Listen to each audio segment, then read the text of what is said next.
Howdy, hey folks! Luke here. Yeah, I'm liking that intro. I'm going to use that a lot more. The retro intro almost kind of reminds me a bit of the One Division, actually. So I'm going through the different time periods, but I think we'll stick to 80s because I was born. Well, reference in that video, you will have noticed the date 4th of the 4th 84 is actually my birth date. Therefore, I'm an 80s boy. So, no trouble there. But, camera's a little bit high. Let's grab that down. Hey, Chewy, how you doing? You're always one of the first to arrive, which is always good. But, yeah, hopefully more will start arriving soon. This is another Q&A live stream. Not that I've got many questions to answer on this particular occasion. Pretty much just, I think, like one or two questions, I think, came in from patrons this time. They're sort of taking a break. I mean, what tends to happen is 1 month I get a ton, and then the next month I get like 2. So, I've got a couple around, but mainly I think this will just be a general chit chat with everyone. So hello to Chewy and hello to Beyond the Bear, the little Lord of the Rings vibe, and hello to Surf Demon as well. Yes, some regulars turning up. Yeah, it should be sounding good because the thing is, every time recently, especially on that Board Game Ramblings video where I was worried about my audio, I know what's causing it, but I keep forgetting to tweak it before I start. It's the echo cancellation on this mic. When you sign up to StreamYard and go into the studio, it defaults to echo cancellation on, which is why when you hear me speaking sometimes in the Board Game Ramblings video, my voice cuts out, particularly when other people are talking. So I have to remember to turn that off. Then the audio, I think, sounds a lot better, which is the thing that was the problem.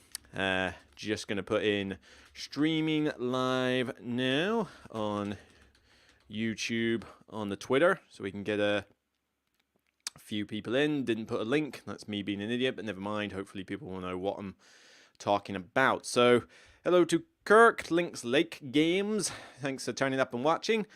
But yeah, what's up at the moment? Well, a little bit off my mind.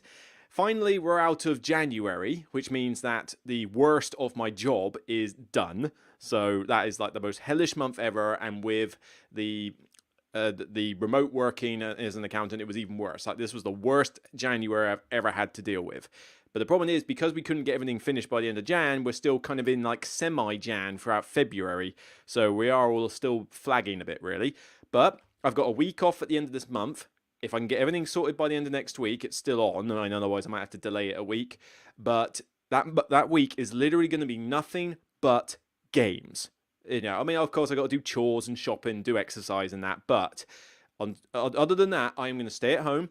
And if it's not watching a movie or playing board games solo or whatever, or playing video games on my PC or doing stuff with the blog, I'm not doing it. Like, it is literally just that. I'm not going to care about work. I'm going to forget it for a week, and it's just going to be relax.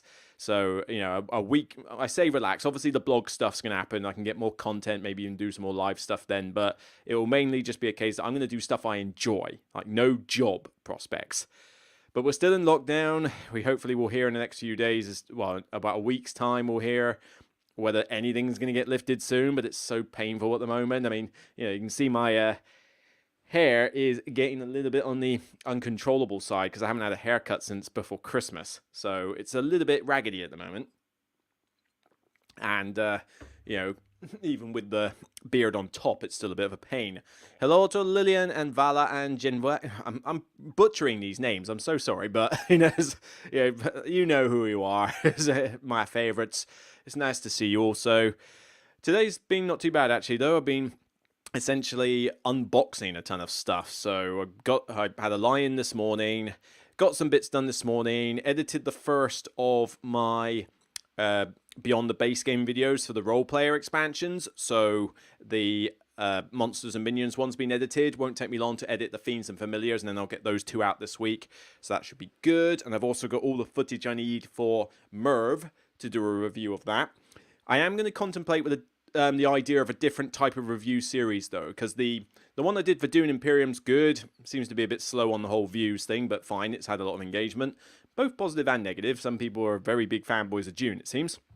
But I want to do a proper review for Merv, but I've got other games to review, like Masters of Renaissance and Gingopolis over there, like the solo modes and that. And there's no way I'm going to do full detailed reviews of them. So what I'm going to contemplate is that I'm going to have detailed reviews as well as a rapid fire style review. So much in the same vein as the Beyond the Base Game video, where I'm sat at the table with a bunch of stuff in front of me. I'm literally just going to spend 10 minutes absolute max summarizing what I think of the game rather than doing a detailed format. And that will be on games that I cherry pick to be not that well known or not that important. I mean, like, for example, the next one I got to do is Masters of Renaissance, the Lorenzo card game. And that one, who's really caring that much about that? I mean, that's not exactly the new hotness. So that's going to be the first of the rapid fire reviews, and probably the same for the Gingopolis as well. This will be very prominent when it's stuff like, well, Gingopolis, for example, where I can't play it multiplayer and I have to play solo. So, I'm just going to flip back and forth between detailed and rapid, just so that I can actually do the content and actually get it edited. But I've been unboxing quite a bit of stuff. I mean, I've still got to unbox these, Scarlet Witch and Quicksilver. I've got to get unboxed at some point, but I don't tend to unbox these until I'm willing to play them and get them in the collection, and I'm running out of sleeves, so I need to order some more. But, being hard at work with the other ones.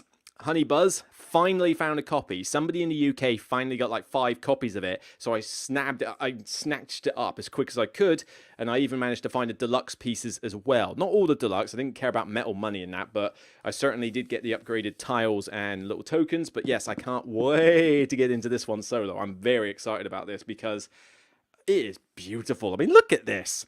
Look at this, Gabe.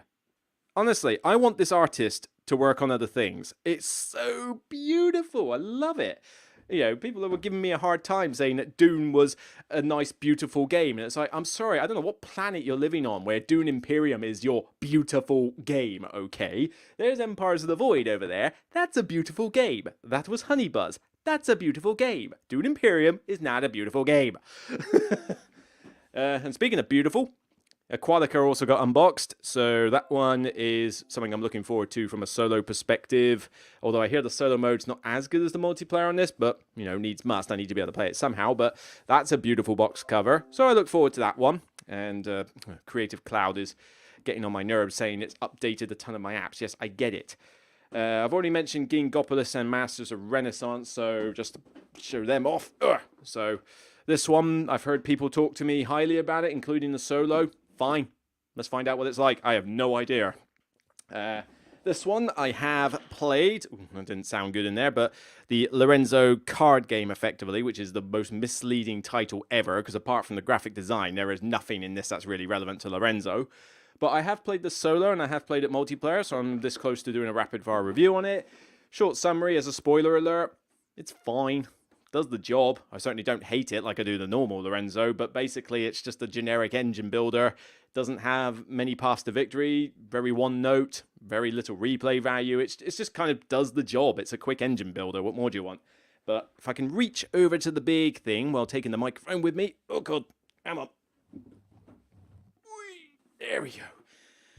Right, this is the big one. Whew. Finally, as we got some more stock in, Xayah. Legends of Adrift, and I'm not just talking the base game. I bought the expansions on top of it because I need to play it solo. I'm not going to be able to play this multiplayer, but yeah, I'm hoping that tomorrow I will be able to get that one played, actually. I'll set it up on this table, and I will try, finally, Xayah Legends of Adrift system, and hopefully it will be as good as Mark Dainty from Neverboard Gaming tells me, because if it's not, I'm going to have words. And finally, before I get on to questions, here we go.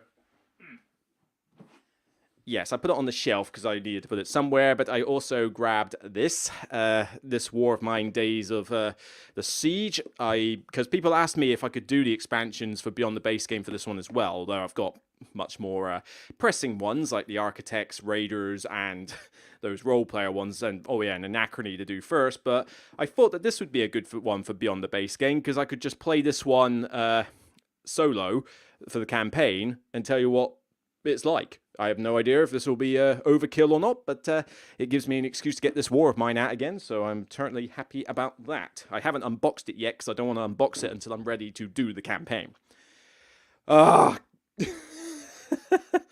Yeah, Valor's just pointed out it's not board gaming.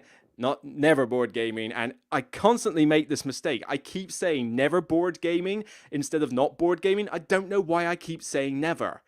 There's only two reasons I can think of. One, that I think that never works better.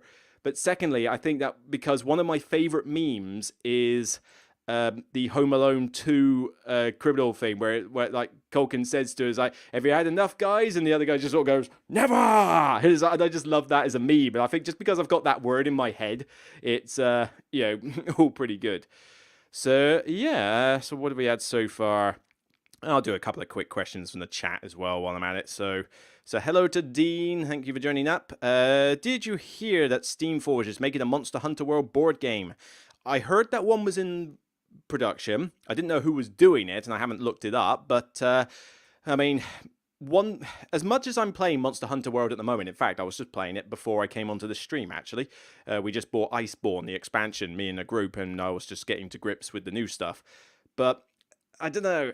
I like the PC game in that. I don't know how desperate I am for a board game. I don't know how well it will translate to a board game. I'm worried that it will just be a really expensive, miniature-heavy Kickstarter, which will get the gameplay wrong, but have really cool monster miniatures. I don't know, but fingers crossed it'll be good, but I'm not exactly bowling over for it.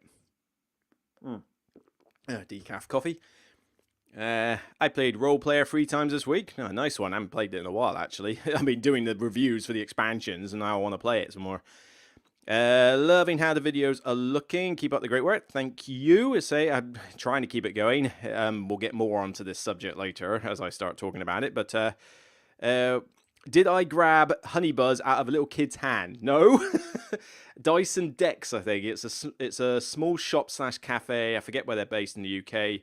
But they just randomly had 5 copies turn up in stock. I had it on the watch list, and everywhere else had sold out or was getting pre-order stock because I forgot to get it in January when it just appeared. And then when 5 copies ended up at that shop, it's like, bye. Maybe there's a small kid crying somewhere that the stock sold out quick. But I even put on my Facebook page, there are copies of Honey Buzz in the UK in stock. So if you still didn't get a copy, not my fault. So very tempted to get a copy of Honey Buzz. Here we go. What's this? Finally caught live Q&A. All I can say in public, you're wrong. Concordia is the best game ever. Themeless, yes, but best of all. The best, I tell you. Wrong. Hate it, hate it, hate it. I've already told Board Game Ramblings this. I have told everybody in the world this. I hate the game, and that is never going to change. Anything else we got? Zyre is one of my favorite sandbox-style games. Well, it's roll and move, and it looks complicated from the rulebook. I mean, it's a very text-heavy rulebook, but here's hoping. I'm hopeful it's going to be good, especially as it cost a pretty penny. I think I'm going to get on to questions in a sec, though. So I'm going to save my spot there. So first question from Peter Ratcliffe. I'll start from there when I get round to it. But first, Chewy gave me a question before. Have I ever wanted to design my own board game? So, can I put that in? Can I put that as a ticker somewhere? That'd be good. Where are those tickers? Where have those tickers gone? It's all going wrong. Oh no, I need to put it in here, you idiot. So, have you ever wanted to design a board game? Key that down. So, have I ever wanted to? No. Honestly, it's too much hassle. I would not want to go through that. I mean, the last time I even remotely tried to design a game, I remember I was in school and I was massively into Doctor Who. I mean, I still am now, but I was really into Doctor Who. And I think for some project, we had to design something. So I tried to design a multi-map Doctor Who and the Dalek style board game. It was messy as all get out, but it was just a laugh. But I wouldn't want to go through that right now. But what I do is get very jealous of certain board game designs where I wished that I did design it. Like Just One on my shelf. Stupidly simple game. Ticket to Ride, stupidly simple game. And yet, why didn't I think of it?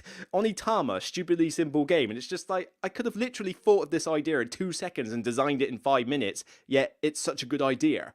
And I'm jealous that I don't think of those sort of ideas. But, you know, that's just the way it goes. But nah, It's not what I want to do.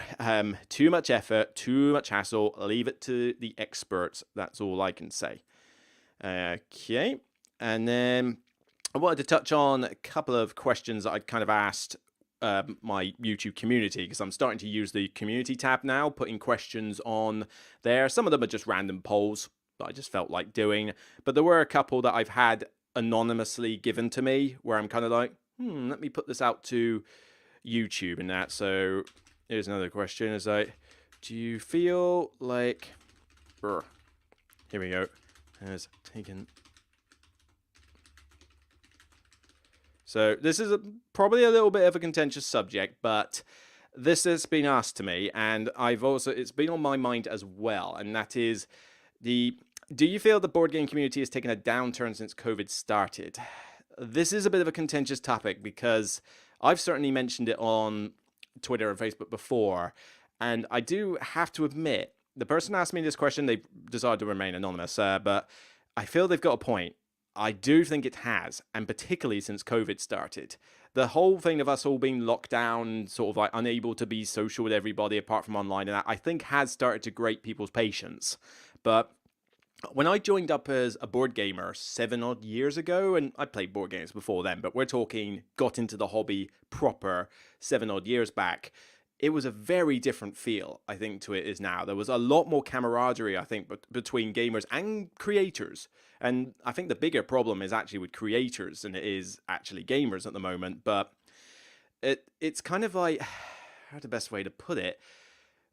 I feel that lately there's far too much emphasis on the wrong areas, or if there are some proper things that need to be talked about, they're being handled wrong. Everybody just seems to be at each other's throats at the moment. Any discretion made by anybody, whether it's small or pretty major, and there have been some pretty major ones lately, it has to be said, have just been the harm, the the attacks, the online backlashes, and that it's just gone bad. It's literally a case that if something goes wrong, it kind of just everything explodes. And there are people that will go after these people. There are people that will refute back. It's, well, Jen just put it in there, a minefield. It is a minefield. There's a lot of negativity going around, and it needs to stop. It needs to stop now. Now, I don't tend to talk about this kind of thing on this channel because I have always stipulated that this is a neutral place. You know, I don't talk about any political stuff on here. All the time during the US elections and all that lot, never talk about that stuff on this channel because that is not the place for it. And the problem was that last year when we had a lot of the BLM stuff, you know, I got not attacked or bullied or anything like that, but I certainly got a lot of shtick from people when I tried to calm things down, you know, like see both sides of the coin, try to just like say, look, you know, this channel was for this, it's not to comment on this. And I got a lot of attacks for it. You know, you literally had to come out with blanket virtue statements, like completely, have the hashtag all over the place, have everything. Otherwise, a ton of people just attacked your channel. And I had that last time. I lost a fair few followers from it. But it's not like I did anything wrong. I just chose to remain like neutral from it, to say, look, people, there's a lot of harsh stuff going on in the world, but this is a channel about board games. It's not a politics channel. It's not a human rights channel. It is purely board games. And it didn't go well. But I do that. I support that kind of stuff, obviously, but then I support that stuff in my own time, under my own guise. You know, I do the stuff outside of it. And there's just a time and a place, and like I say, I don't believe this channel is that. That being said, the problem at the moment that I'm seeing is mainly, I think, from a creator perspective. I think the community in terms of people, gamers, are pretty cool at the moment. I feel that they're good. And I did a poll on my channel on the tab, and at least half the people said a few issues here and there, but generally the community is pretty good. And then there was only a very few that said, oh, it's on a downturn, we got problems. And then there was still a good 30-odd%, 40-odd% that said everything's cool or getting better, which is cool. I'm glad that's the case. And I certainly think from a typical gamer perspective, that's probably true. But I'm a little bit concerned about creators, because everybody knows that I go on a massive, like, push to support small creators. Hashtag support small creators. And last year I did the promos on the end of my channel, and recently, I've started doing them on the podcast now. I put Board Game Perspective on the last channel, and I'm going to continue doing that. Like tomorrow I've got a podcast, and I'm thinking of doing I forget if it's called it's called Free Bees. It's called the Free Bees Bit Boss Battle or something. I can't remember, but I know them on Twitter. They've got a website where they do written reviews of video games and board games. I want to shout about them tomorrow, but I'll find out, and I'll obviously just listen to the podcast. I'll tell you about that. But this is the thing, and even the collaborations I'm doing, the one with Board Game Ramblings, that's the most popular live stream I've had in terms of views. I mean, yeah, it's still small fry, 3,500, 4,000 or whatever like that, but it's the biggest of them. Actually, is it? Well, it technically is, because even though the one with Alex Radcliffe on Board Game Co. has got more views, that's been out for longer, whereas the one with Board Game Ramblings I did recently, that got a lot of good engagement and feedback, so can't wait to do another thing with them. But hello Kabuki Kid, just saw he's potted in. But what was I say? Oh yes, and next week I've got Ryan and Bethany board games on this channel. So next week we've got a live stream. It's going to be quite late from a British time perspective, because they're in the US. I've got to cater around them and their daughters. So it's quite late, about 9:30 next Sunday, I believe it is. Yes, I've got them on, and we're going to do a top 10 2-player only games. That should be cool. I like them. I've seen their stuff, that they don't go flashy effects or anything like that. They just put the camera on and talk like most creators, but they're lovely people. And so are Board Game Ramblings, and so are Board Game Perspective, and so are a bunch of other channels that I've done promos for. There's so many good small ones out there. But getting back to my original point, I think creators I think the word is clique. Was it CLIQUE? There is definitely there's a divide among creators, and this is kind of hurting a bit, because it's not necessarily extreme, but the problem is that I am seeing a lot of subgroups of creators stick together like glue, or be very specific about who they support or who they broadcast about. I will broadcast about any small creator. Any small creator who has made the effort to put themselves a channel, hasn't literally just like switched their smartphone on and said go, and there's plenty of creators out there I will support, and I will say, look, why don't you check out this channel? They could be right for you. But the problem is that this is just me doing it. If you look at all the big creators, they are literally just sticking to themselves so much. I've seen like the small, I think it's clique, I think that's the word, which is like subgroups, where literally when I go onto Twitter and that, I will get the same 4 creators broadcasted into my subconscious every time I hit Twitter. I can't possibly, go and learn about any other creator, because all I'll hear is, watch this video, watch this video, watch this video, by the same 4 people. And it's like, you're already big and well known. How about some love for the little people? And that's not just including me. I'm talking about loads of other creators that deserve a lot of love that don't even have the same subs I do. But they'll only do that. And the other thing I'm noticing is that there's a lot of tick box mentality with support for like creators. Like, it could even just be like where you're from. Like, there is definitely a US and European divide at the moment. You can get US creators broadcasted everywhere, but when was the last time you saw a European creator get broadcasted a lot?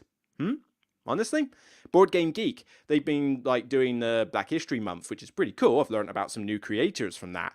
But, even before then, when you see what creators they put on their featured pages, it's always the American lot. Or tick a box, it's usually American creators, because it is an American website. But I don't see European creators mentioned a lot. When was the last time Board Game Ramblings got put on the featured page for Board Game Geek? When? Ever. When was the last time Paul Grogan appeared on the Board Game Geek featured page?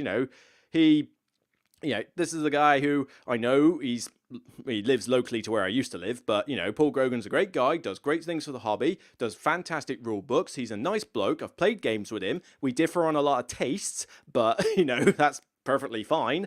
I've been to his conventions, and it's, when does he ever, I swear he doesn't get as much love as he should. He's got twice as many subs at me, but when you think about it, when are people sharing his content? When's he on Board Game Geek? When's he on half of these other big channels as guests? It never happens, does it? It seems like the Europeans are getting forgotten about, but only that side. Well, I say Europeans, unless you are no pun intended. Then you get a bit of love. But other than that, oh, shut up and sit down, I guess. Although technically, are they Canadian? I forget. But I digress. So there is that. But then on top of this, I do feel that there's a lot of tick boxing. Like, does the creator tick these boxes? And it's like the Oscars. If you've seen the criteria list for the Oscars, it's ridiculous to get even considered for an award. You have got to go through about a 10-page document of this for everything about your movie before you even get considered for the award. It doesn't matter if your film was the best thing ever. And I think that's what's happening with a lot of support for creators at the moment. The creators are literally got like a 5-page document of, do you tick this box? Do you tick this box? Do you tick this box? And I won't say specifically what boxes I mean, but it's definitely a criteria thing. And it's like, if you meet that criteria, boom, we'll share your channel out like crazy. You're in your subconscious, no problem. And it's not good. I've heard of channels getting blocked. I've heard of channels getting like put off by publishers and that. And it's not on. This is not how creators should be acting. And I don't care if I'm the only person who is going to help small creators. I don't care if it's just me as a one-man battle. I'm going to carry on doing it. Because clearly it's not happening for the others. I mean, I'll give Dice Tower some props because they at least have things like Board Game Breakfast and a few things like that to have contributors on doing small stuff. But it's only doing so much, but constantly I will get various channels through my head and I've seen their footage and I'm like, okay, cool, you're fine, but you're nothing special. Like, you're nothing. Why is yours more distinguished than this channel? Why? Because both of them might be literally turn the camera on and speak. Okay, cool. I watch both and I go, both are good. Why is this one getting all the support? This one isn't, though. Because one ticks a box, the other one doesn't, and that's what's getting annoying. Everything is now about political correctness. Everything is now about having this sub-cliquer divide, and it no longer feels, particularly in the creator side of things, that it's a camaraderie between people who just want to talk about games. With the community, it's a bit different and it's more improved, but I'm definitely seeing it, and there's only so much I can go into without taking into like dubious things. But I mean, we've heard of stuff with various designers getting attacked, and it can literally be a case of like somebody says something wrong and then instantly their career is destroyed within seconds before they get a chance to apologize. I've seen that happen.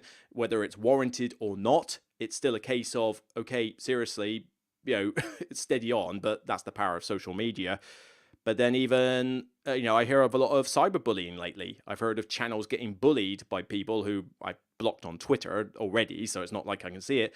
But the problem is, I hear about this stuff. We've had, I think Sarah Shar's been talking about it, and so is Antlab Games. But I've seen no evidence. I'm not saying it's not happening. Honestly, I'm not saying that at all. But because I haven't seen it, because anybody whose references I've already blocked, I don't know what's going on. So everything is just speculation at the moment. So I can't say whether this is happening or it's not, but all I'm hearing is negativity, negativity, negativity. That's not what I want. I don't know, but yeah, I mean, the subdivides and all that, it's kind of weird. Is it possible to be content creator and not involved in social media, Jen says? No, I mean, you can't. You will not survive as a creator without social media. People just will not know you exist. Although, well, unless you're shut up and sit down, in which case they will know you exist because they don't do any social media stuff as far as I'm aware, well, not much. Everybody else does it for them. But certainly, if as a small creator, if you have no knowledge, if you have no social media presence, you won't get noticed. I mean, even with me, with a lot of social media presence, don't get noticed. So you can imagine what it's like for somebody just starting off who doesn't have that presence. So I'm certainly going to help boost as many small creators as I can. I'm going to try and get them on the show, do collaborations, no unnecessary dramas, no like cherry picking, like, oh yeah, these are my favorites, therefore, they're the ones I'll give support to. It's like, but certainly I'm not going to be giving tons of support to the ones who are getting support from everybody already. They're getting all the support they ever need. I'm talking about the ones who get forgotten. But yeah, it just seems about that way. But in terms of like the community and how board game is going at the moment, I mean, games are still coming out, people are still talking about things, and we're still at least getting the content out. Although I do kind of hate the idea that everything's kind of going down to we're getting to the point now where people have got attention spans comparable to a goldfish. I think it used to never be a problem how long videos were. But now videos are stupidly short now. Like, all the most popular stuff that gets broadcasted into my subconscious every time I go online is here's all the like shortest videos ever. We've had board games in 10 minutes, 5 minutes, 3 minutes, 1 minute, whatever. And honestly, I just don't believe you can do a review for a game in a constrained amount of time. I'm trying to keep my videos to a lower length, but at the end of the day, I want to give you the information. I mean, I can't give you a review of a game in a minute. That's not possible. It is not physically possible. And I cannot stand TikTok as a concept, so I am not going to go on TikTok and start doing 1 minute videos for whatever topic, because I'm just not a fan of the platform. I mean, I want to do Instagram stories, and by the way, if you've not, well, actually, I'll talk about it later, but I want to do stuff like that, but that's just to do stuff on social media. I'm not going to do an entire series of 1 minute TikTok or Instagram videos. That's just not my style. But that's the most popular stuff you hear about. Everybody's literally got the attention span of a goldfish and now literally wants to just watch the shortest thing possible. That's not my style. But, well, anyway, I've been dwelling on this question long enough, and let's see if we can get into some more positive questions. So let's hide that one. Let's go back to where I was. I'll say hi to people as well. What's this? Bob, I love this war of mine. Survived the siege of Sarajevo and found the game great in representing the general feeling. I wrote a review about it without spoilers, but wrote a few about my own experiences. Oh, do you want to put a link for that in the chat somewhere? I wouldn't mind a little read. Not your spoiler one. Can you give me a link to your non-spoiler one? I'd like to have a read of that. Okay. I think we're good. Are you putting the other 4 on eBay? No, that's not happening. Okay, so have you ever wanted to design a board game? Already done that. Let's have a look. Do you feel that's fine? I feel like I had a downturn with the community, but I feel like the Twitch and YouTube community got better. Yes and no. I mean, this is another thing. I suppose I didn't want to go back to this topic, but very quickly, have you noticed when it comes to the most popular stuff, it's all about Twitch streaming now? Like Twitch streamers? Because I know nothing about Twitch. I've tried to go on Twitch. I can't figure it out. It's not my style. I don't watch anybody on Twitch. But it doesn't matter if you barely touch board games. If you're on Twitch, you're suddenly the most famous person ever. You can literally just do nothing on Twitch and it still makes you famous. And I just don't watch that kind of thing, so not my style. But when you see guests on various things like Dice Tower and stuff like that, it's like, the Twitch streamers or the ones that are super popular at the moment. It's like, where's the other small creators, eh? Why is it always just the popular folk? I mean, I'm never going to be popular. Speaks my mind about board games and has no qualms about talking my mind and stuff. Yeah, that is basically the Antichrist when it comes to trying to be popular on social media. But hey, that's the way it is. That's who I am. All right, here we go. An actual question. Right, let's see if this is a bit more nice. Okay. So, hi to you, Mikael. What was your most hilarious experience with other players' reactions to losing a game? Are you a gamer who accepts losses in games well? Has this changed over years of your gaming experience? Do the last part first. Are you a gamer who accepts losses in games well? Yes, I do accept losses well, particularly if it's a skill-based game. I mean, I can get a little bit annoyed if luck doesn't go my way. Like, I've done everything right, but luck literally throws me like 6 ones. And believe me, I was like that a lot with Warhammer. It's like, I could not miss this shot once. Come on. It's like, that gets on my word, but that's just lady luck. If somebody beats me in a game of skill, like if I'm playing Neuroshima Hex and somebody kicks my butt in that, then, well, yeah, you were better than me at the game. That's going to happen. And certainly with most of the skill-based games, Heavy Euro, for example, somebody beats me in that, well done. I'm very gracious in deceit. Didn't used to be like that though. Before, when I was a kid playing with the family, I was one of the biggest sore losers ever. Like I would like cry my eyes out like losing at Monopoly. I would make excuses. I was not the best one to lose a game as a kid. I will confess to that. But the good thing of that is you learn from this. You grow up, and suddenly, as I got older, I realized, yeah, why did I complain so much when I lost? It just wasn't necessary. And then I played more games like Warhammers and role plays and Magic the Gathering, and I was totally fine. And now these days, I think just after maturing, I'm like, yeah, I lost. Great, good on you. But I think it took my childhood to teach me that. As for your most hilarious experience, the problem is, these aren't usually hilarious, because if somebody is moaning and crying and all that about losing, it's annoying, actually. I find it annoying, because I realise how annoying it is, because I used to do that as a kid. So the last thing I want to do is hear a grown adult be like that. However, the most wild reaction I ever had was somebody I knew in university when I was getting into Magic the Gathering. This guy, I forget his name. I don't really care. I didn't like the guy, but it was your stereotypical goth. Anything that you think of the stereotype for a goth, he was that. Okay, and he was kind of like one of the reigning champions there before I turned up. He was a year above me, and so for ages he'd been like quite a big winner in Magic the Gathering. I'm a quick learner when it comes to games, and if I'm a quick learner, sometimes I master it quite quick. Not master, okay, yes, I'm sure many people in Magic could beat me to a pulp, but at the time, against them in particular, I kind of rose up to the challenge. So I played a tournament. First tournament against him, we got into the finals. Elves versus goblins, red versus green. This was at the time of Legion, I think, that expansion, when it was all about tribes. And we played the final. Really close, really tense. My goblins had to keep firing at him, but I was running out of resources, whereas he had a defense, but not much to attack me back with, and we ended up in a stalemate for ages. People kept coming over to sort of see how it was going, and I'm the sort of person that's like, yeah, it's cool, man, I'm having fun here or whatever. He was the sort of person that would nut you in the face if you looked at him funny. He was really violent, I think, violent tendencies, and he was shouting at them like, get away from me, how dare is like, I think he was getting riled up for the fact that I was giving him such a hard time to win the game. Eventually I sneaked the win. I got it through, got the goblin through his walls, got it, killed him. Wow. His reaction was borderline death threat. He literally exploded as I beat him. I mean, I'm surprised he didn't flip the table, but he threw a hissy fit, walked out, and it's like, wow. I didn't even know how to react, because even I had never been that bad before. And this was over a game of Magic the Gathering. And it was one of the things that put me off tournament play, to be honest. I don't like playing any board game in a tournament anymore. Not a fan. Co-op's fine, but I do Arkham Horror events, that kind of thing. But I hate competitive tournaments now.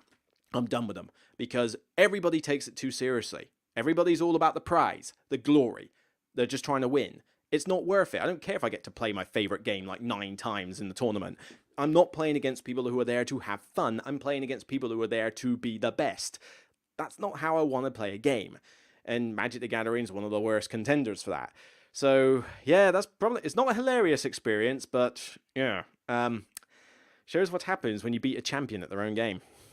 I mean, I was feeling good about myself, but I did not. I will stress, I was not smug. I was not doing the whole, smug mode. It was not doing that. I was very gracious in the victory. He, on the other hand, oh well. Let's see. The comments, I got accused of cancel culture because I wouldn't buy a certain designer's game. Lol, things are definitely getting out of hand. Yeah, cancel culture is a big thing. I always worry that it's going to happen to me at some point. I say one thing that gets taken out of context and suddenly it will happen. But here's hoping, fingers crossed, that never does. But yeah, there's a lot of this. And in fact, the other day I got accused of being an ableist, which I believe is the dictionary definition of an ableist is that you are prejudiced towards people with disability. Except A, what I said had nothing to do with that.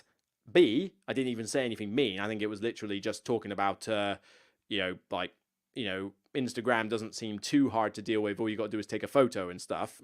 Granted, I have no idea, so that was probably a slightly wrong thing to say. But C, I didn't know the person I was talking to even had a disability. We're talking online, on social media. You don't know these things. It's not like the first question I ask you when I get to know you is, "Hi, how are you? My name's Luke. Are you disabled?" It's like, no, of course not. So the whole point of being calling that literally for one that wasn't even a bad comment, it was literally just a passing thought, just seemed completely out of the ordinary. But that's how easily riled up everybody on social media is right now. Thanks, Jen. You're talking about the supporting creators. Well, I'm going to keep doing it. So if you know some small creators that want to get on this show, let me know, because I haven't got anything planned after Ryan and Bethany. I would like Paul Grogan and I to do something, but he's a very busy man. You know, hopefully we'll do something soon. I definitely want to do something with not board gaming. Get it right. I want us to do something related to solo gaming, so it would be nice for us to do things. But yeah, I want to talk to a few other channels. I mean, what do you want to see? Top 10s, just discussions? I don't want to do more 2.5 hour long ridiculous ones like with Board Game Ramblings. We just got carried away with that one. But certainly I want to do more stuff to help. If the big creators won't do it, then I will. Hello, Kabuki. I already said. You guys had chemistry with the Ramblings. Yeah, well, like I say, I know Johannes and Sunniva from conventions in the past, particularly Essen and PortalCon. We've been to it. We chat online. We watch each other's content. We comment on each other's videos. And I mean, honestly, if I lived in Norway or vice versa, I think we'd be great friends and just playing games all the time. They're just such cool people. You know, they're passionate about their games. They're funny. They're into the hobby. They're friendly. Wouldn't hurt a fly, I don't think. And you know, they're the sort of people that I want to be friends with. Not just game with, be friends with. So we've always got along for a while. And, you know, the more stuff we can do, the better. And the next time I can see him, that would be great as well. Where are we? Okay. You are one of 6 content creators I still follow on Twitter. Oh, thanks, Tim. Thanks very much. What's this bit? Actually, this is true of all major YouTube creators. Remaining apolitical is increasingly being taken off the table and an option if you have a decent presence influence. That's the problem. Everything's becoming all about PC and ticking a box and, you know, are you of this background, therefore support? Have you openly stated you support this? No, then in that case, you know, block. It happens. And, you know, I just want... Why can't we just go back to talking about board games? This is one reason, actually. People said, like, maybe it's a good time to get off Twitter. I'm not leaving Twitter. I still need Twitter. But I'm doing a lot less conversational stuff on Twitter. I'm trying to learn how to use Instagram. So if there's any Instagram experts here, give me a shout, because I'm posting photos there now and I'm getting involved in more conversations there, but I don't know how to do Instagram stories or the video with the editing and putting hashtags on. It's like, that's completely new to me. Although, because I now have a new toy, I just recently, Samsung upgrade program, I've now got the Ultra S21.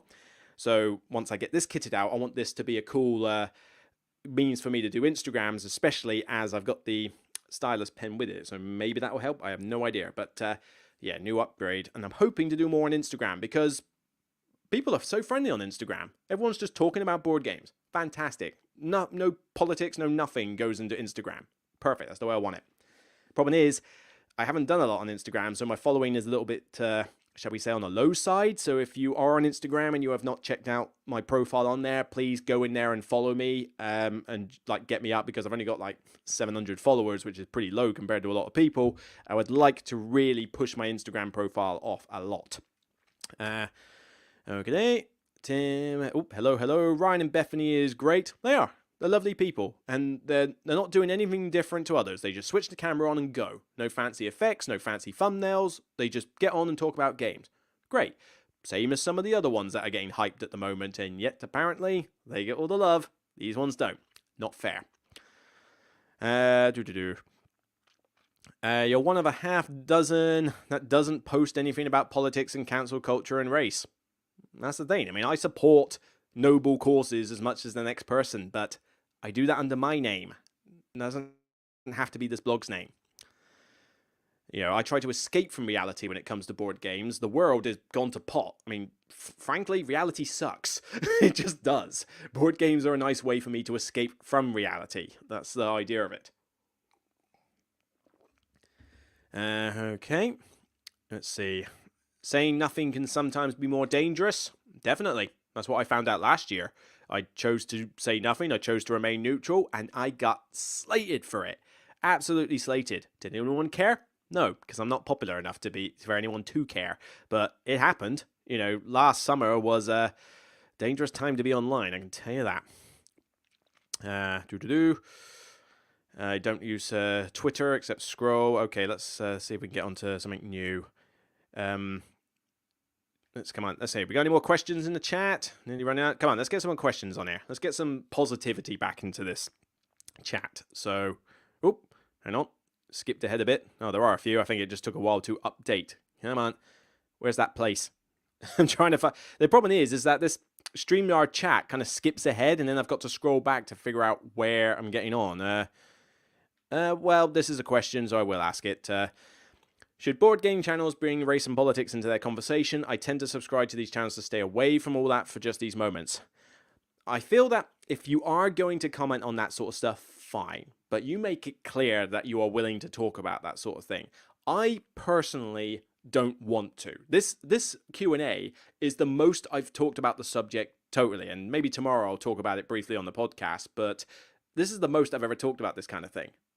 As on a proper video on my channel, because I'd rather not. This isn't I don't want to get into the negativity of what's going on at the moment. I just want to talk about board games. That's all I wanted to do when I was 7 years ago started this channel. I had a one Calyx shelf, barely any games on it. I just wanted to play games because it was like a kid in a candy store. First time I went to Essen, kid in a candy store, all these conventions, meeting new people, getting my face known on the internet on board gamers. There are so many people like you guys, you amazing people who are chatting away to me now, that you're in Lord knows what country, never met you. I'd love to go to your country and just meet you. That would be more fun than anything else. But if a channel wants to talk about that sort of thing, fine. But it's not something that I'm going to tune into myself. I see everybody as, politics, whatever. I'm not even interested in most politics. Our country's gone to pot already, so I try not to go into that topic area. In terms of the whole diversity thing, great. I definitely support diversity in every way, shape, and form. But I personally see everybody as equal. I know everybody from pretty much most continents, most countries, most ethnic backgrounds, most sexual backgrounds, most gender backgrounds. Pretty much everything that you can think of.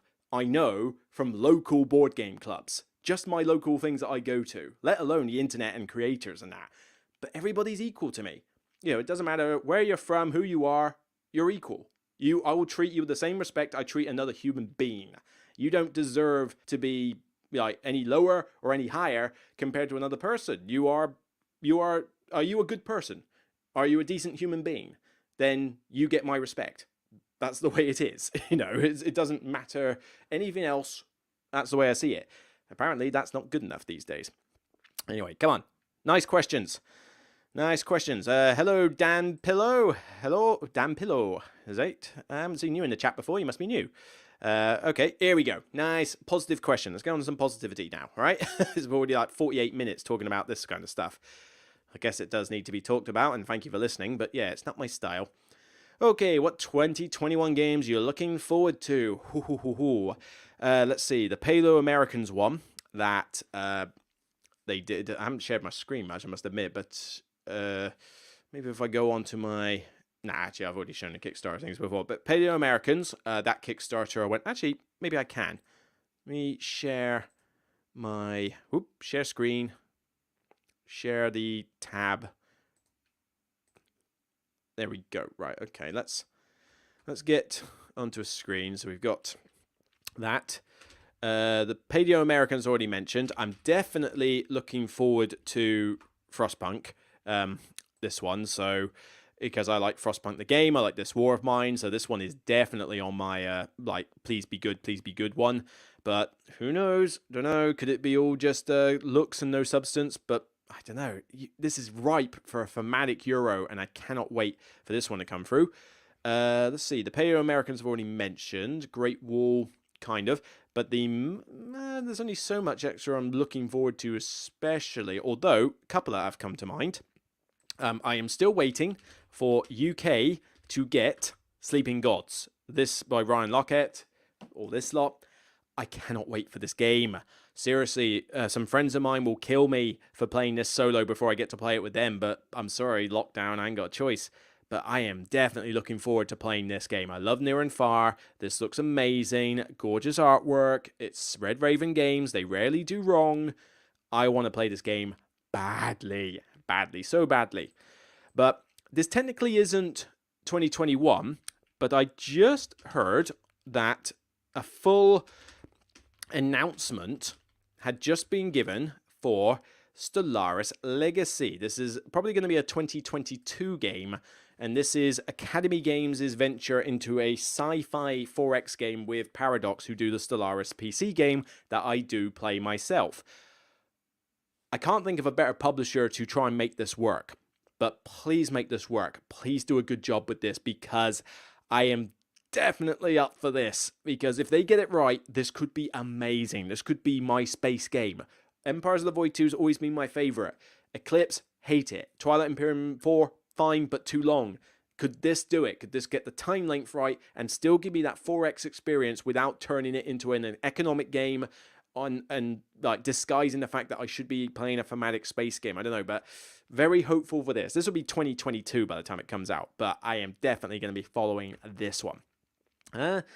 I think that's all I can think of, really, for 2021 games. Not much else off the top of my head that I'm desperate for. I mean, Kanban's arriving in a week's time. That would be cool, the reprint, but I already know that's good.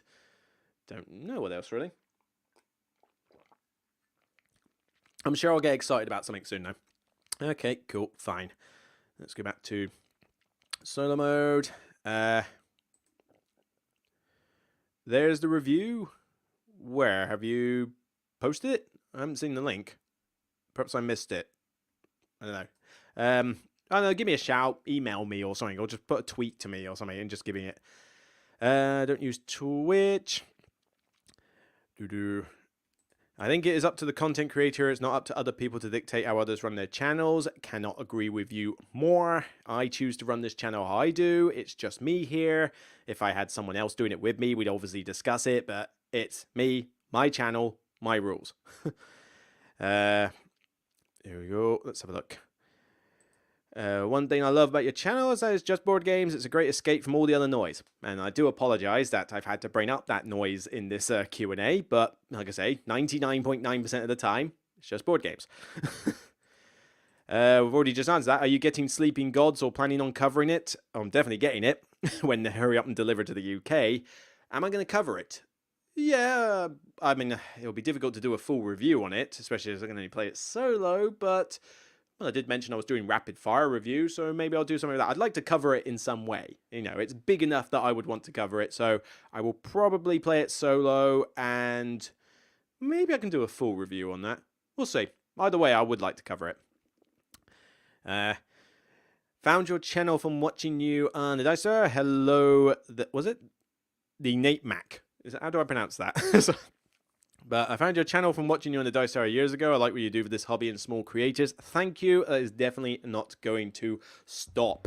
Hashtag support small creators. I need that to be a trending thing. Okay. Kitchen table magic is the way to play. Just play at home with friends. What do you mean, kitchen table magic? Oh, are you talking about like over Zoom and stuff? Well, I do use Board Game Arena and Tabletop Simulator and that, but it's just not the same. I want people around my house just to play games. I've got a table here. It's going to waste. Let's see. Each time he would lose the game, he would sulk. Yep, and whine. Yeah, this is going back to that question on the bad loser. Yeah, I mean, I come across it, and sometimes there are people I know at my club where if the game's not going well for them, or like, you know, oh, they got screwed over by, sorry, I'm just trying to adjust the laptop screen a minute. You know, if they lose a game and they get a bad card or something, like a swing of luck in that, and they'll just go on about the cards, and it's like, dude, it happens, it's a game, calm down, it's only a game. Why'd you think I chose that catchphrase? Remember, it's only a game. Literally, that has been born from my childhood experience, and that death threat guy I mentioned before, you know, that's the reason I say that catchphrase. You know, remember, it's only a game. Let's see. That sort of tendency is rare when it's a fine thing. Most people are quite okay with being gracious and accepting their losses.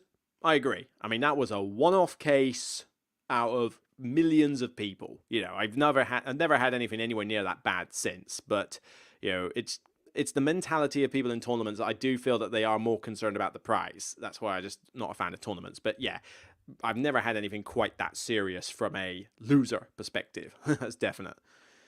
What are your thoughts on Oathsworn and Xeon Trespass?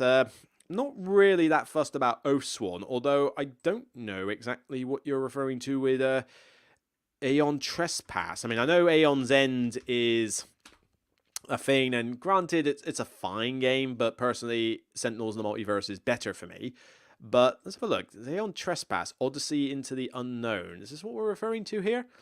So, epic 1 to 4 player, massive campaign game of adventures, base building, and tactical battles with giant monsters. Okay, that sounds exactly like every other game that does this, but what makes this one different? Massive price, huge miniatures, and I'm not going to lie, those are pretty good miniatures, but still, that's $129 just for the core game. So, what's the rest of it? Although, that's not a bad amount of content. Card artwork could be a bit better. Not exactly looking massive on there. Oh, these look a lot better, these Titans. Oh no, that's story cards. I'm looking at the wrong thing. I don't know, I mean, I don't like this color palette they're using. There's a lot of browns, a lot of grey, a lot of browns all over the place. Kind of looks a bit like Gloomhaven's color palette, which is not a good thing. Unlock content, lots of god forms. I mean, I've no idea what this game's about because I am scrolling through it a bit quick, but oh my god, and here we go, yeah, here we go, like massive expansion, stretch goals, 5 cycles, but oh my god, $300, seriously? Wow. This isn't necessary, guys, alright? This is one thing that's really doing my head in with Kickstarters. I made this mistake with Rising Sun. I didn't make the mistake with Everfields. I made the mistake slightly with Tainted Grail, but I have played through one of the 2 new campaigns from the stretch goal, so fine. But I'm getting sick and tired of this thing where everything needs to have X hours of content. We don't have a lot of time on our hands, you know. We're adults, we have lives, jobs, families, not in my case, but, well, not like immediate, you know what I mean, wife and kids. But, you know, some people have families, we have chores, we have stuff to do, I have exercise I have to do, which I've done pretty much none of, because we've got no gyms and it's freezing cold outside, I can't even go for a run. But we don't have a lot of time on our hands. When are you going to play something that gives you 300 hours of content? I don't need 300 hours. I'm happy with 20, 50 max. You know, but when you say 300 hours, is that actual 300 hours? Or is that like World of Warcraft grinding 300 hours type thing? Remember Everfields? Everfields made a big deal about like, oh yeah, we've got like so many hours of content, especially in the core box, but even if you buy all these extra expansions and get all the models and sun drop them and that, you can have all this extra hours of content. And then when I reviewed it, I gave it a 5 because I hated the fact that it made you grind like crazy. And it's like, oh, that's why you have hundreds of hours of content, because half the game is a grind. I don't want 300 hours of grind. I want 300 hours of good content. So I'm always a bit... And look, they even bold it. It's bolded here. 300 hours of campaign content is the bold bit. That's not what I want to know. But, I don't know. I mean, I'm not looking at... I mean, this looks far too complicated. I mean, it looks too bloated. There's too much, like, as expansion, give me money content. Big miniatures, whoopee. Yes, they look good, but I'm not interested in giant miniatures and nothing else. I don't like the color palette. This isn't really speaking to me. I'm not that interested in it. And I'm guessing this is in the... Is this in the Xeon universe along with the Xeon deck builder? I don't know. But, you know, I'm really not caring about that one. Okay, what have we got? Let's try and focus on to the things. Love the 2.5 hour long rambling video. Thank you. I hated the fact that it went to 2.5 hours because I know people are... Well, case in point, you know, you can't go on Twitter for more than 5 seconds or Facebook for 5 seconds without seeing 150 million likes for Sarah Shah for Board Games in the Minute. And it's like, well, I can't do stuff in a minute. It took 2.5 hours. But thankfully, people still watched it and enjoyed it. Let's see. Oop, did I skip a bit? This stupid chat thing, it just constantly keeps skipping. Sorry, Jen, I will get to your question soon. But that was not the next one. I know that. Here we go. Can you please recommend games like Chronicles of Crime solo mode? Well, how do you mean? I mean, Chronicles of Crime, I pretty much entirely play solo. I don't play that multiplayer at all, and I love it solo. I mean, all you would have with multiplayer is just people to discuss the game with. Although, having an extra player there does make the looking through the viewfinder a lot easier. You know, that bit where you look through the 3D glasses and that? Having 2 players or more in Chronicles of Crime does help with that a lot. Because one person does all the speaking, the other people do all the cards. When you play it yourself, though, it doesn't make allowances for the fact that I have to then spend 45 seconds looking at this picture. Then, after putting it down, remember from memory what I saw. Because that's how all crime scenes work, right? I look around the crime scene and then I go home and then I go, oh, what did I see there again? Let me take some notes. It's like, slight thematic disconnect there. So that's the one gripe I have with the solo in Chronicles of Crime, but it's not enough to put me off the game. Are you interested at all in the upcoming Xeon Ends Kickstarter? Was that the Xeon Trespass one? I don't know. Or are you just talking about the Xeon End deck builder? I'm not interested in the Xeon End deck builder. I have Sentinels in the Multiverse. I think that's the better of the 2. Evening to you, Board Game Boxes. Nice to see you here. Let's see. Ooh, that's some... Yep, people are chatting about the whole competitiveness, which is good. Mixing your job with politics is just bad business. Well, I wish this was my job. If this was my job and it paid the same as my actual day job, I would be the happiest man alive. But sadly, this sort of thing does not pay the bills compared to being a chartered tax advisor. How else do you think I afford this on my own? Alright.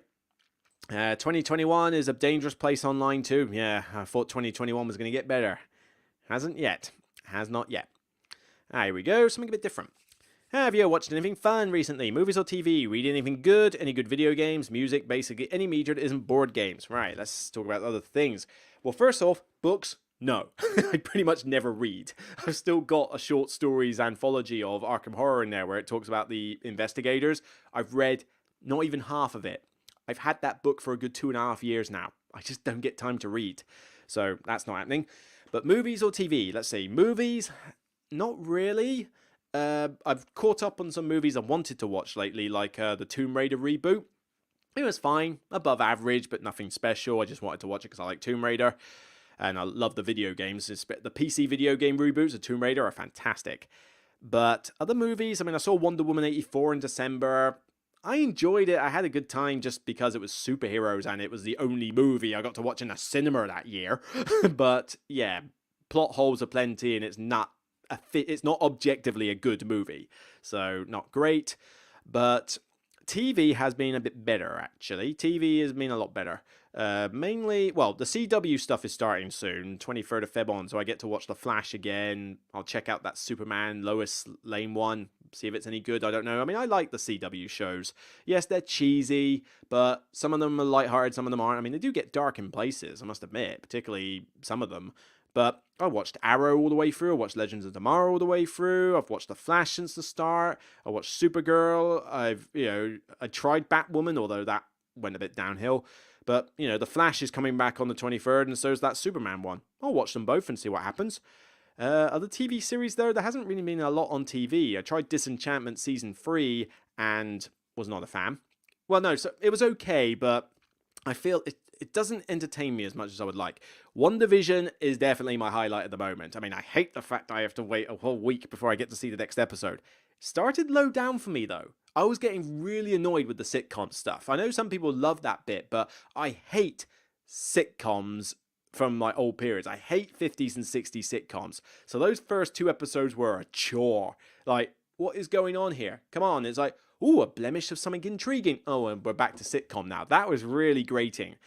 Then the 3rd episode, a bit more happened. It's like, okay, you're starting to ramp up a bit. And then episode 4 was the clincher. It's like, yes, love this series. When things started to get revealed.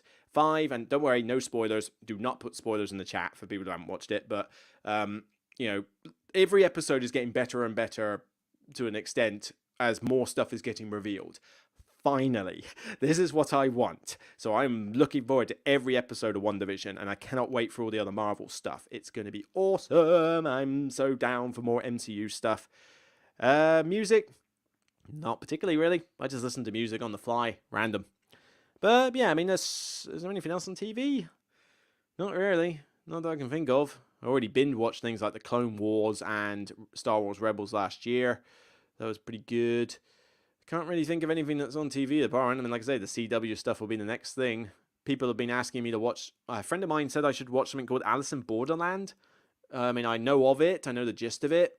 Is it my kind of thing? I don't know. Mainly, I would like to watch a couple of movies that I've put off for a while, and I know I want to watch Hacksaw Ridge. Not because I'm a fan of war films, I am not. I find them generally quite boring, but because I think Andrew Garfield is an underrated actor. I would like to see him in something, so I want to give that a watch. Maybe I should just watch some of my old MCU stuff again. What campaign or game or expansions are you looking forward to this year? Well, I've kind of already mentioned that. Frankly, it's not really campaigns that I look forward to because it's like, oh, campaign, I now got to devote all my time to this. I mean, granted, I'm looking forward to giving this Days of the Siege one a go through. That should be good fun. And Sleeping Gods is a campaign, so I'm definitely looking forward to that one. If Frostpunk's going to be a campaign, I guess I'll look forward to that one. But like I say, I don't go mad for... Everything's got to have a campaign in it now. Why? Why can't things just be a pick-up-and-play game? Play it, done, dusted, move on. Play it again in a week's time. But no, you've got to commit to all these games now, and it's just getting annoying. Yeah, slightly cold decaf coffee. Well. Expansions? I mean... Well, Garphill Games is about to put that Paladin City of the Crown one on there, but I'm not interested in Paladins. But I hear there's another one coming out for Architects of the West Kingdom on Kickstarter. I'm definitely up for that. I can't think of any other games that have got expansions on the way that I'm really that keen on. Nothing that I can think of with stuff that's in my collection. Stonemaier, I know, is working on something to do with viticulture in the future, so that would be quite cool. Nothing else I can think of, really. Nah, I mean... I do like it when an expansion gets released for a game I like, but the problem is that you get to a point where it bloats the game. I just want... In fact, Zyre's a good one of that. I've got all the expansions of Zyre in there, right? Ember, Forsaken Star. Big box expansion, add stuff, replaces stuff, fine.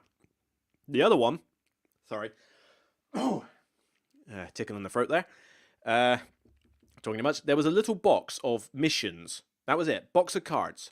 That's all I need. Just give me more of the good stuff, more variety here. The tiny little tuck box, bunch of cards, I'll buy it instantly. That's all we want for Star Wars Outer Rim. Just give me a box of cards. I don't need more mechanics. Just give me a tuck box for the cards and I'll be happy. That's what I would like for more expansions. But no, everything's got to introduce more mechanics and that. I don't know. Hello, Nishan Kumar. What's a board game you are most surprised or happy to be wrong about? Ooh, that's a good one. Most surprised by or happy to be wrong about. There are definitely games that I've had exceptions to the rule. Trying to think of a specific major one, although off the top of my head I can already think of Pulsar 2849. That is a bone-dry point salad game. Pretty much everything about that game should be, apart from the fact that it's got lots of options in it, told me that I shouldn't have liked that game. It's my top 20 game. I love it. It is one of my favourite point salad Euros. I was definitely surprised by that one. Happy to be wrong about, though. A game I thought I would hate that I was wrong about. Now, that's definitely something I gotta think about. There's got to be something on my shelf that would work. Ooh.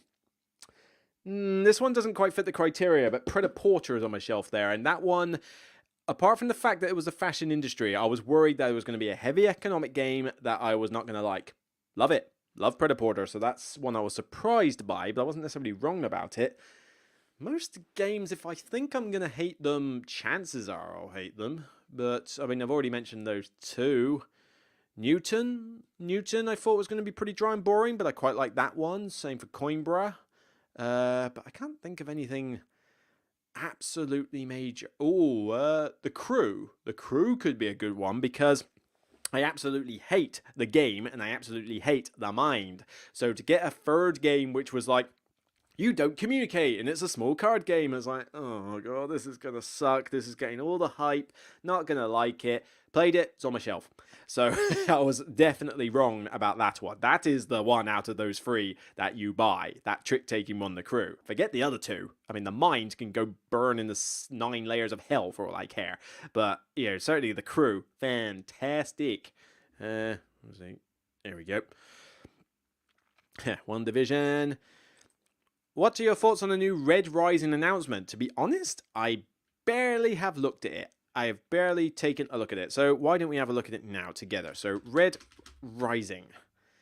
Red Rising, Board Game Geek. So what have we got here? So This is Stonemayer's new thing. And the thing is, Stonemeyer has gone a bit downhill for me lately. I mean, yes, I've got Scythe, Viticulture, and a few others that I love, Wingspan. But then we also had Between Two Cities. We've also had Tapestry. We've also had Pendulum. Stonemeyer are very hit and miss. This one, though, I don't know what this is based on. I mean, is this based on the book series by Pierce Brant? Well, Pierce Brant. I don't know this book series. I've never heard of it. I have no idea about it. I am never going to read it because I don't read. So already that's a put off. It's based on an IP that I have no knowledge of.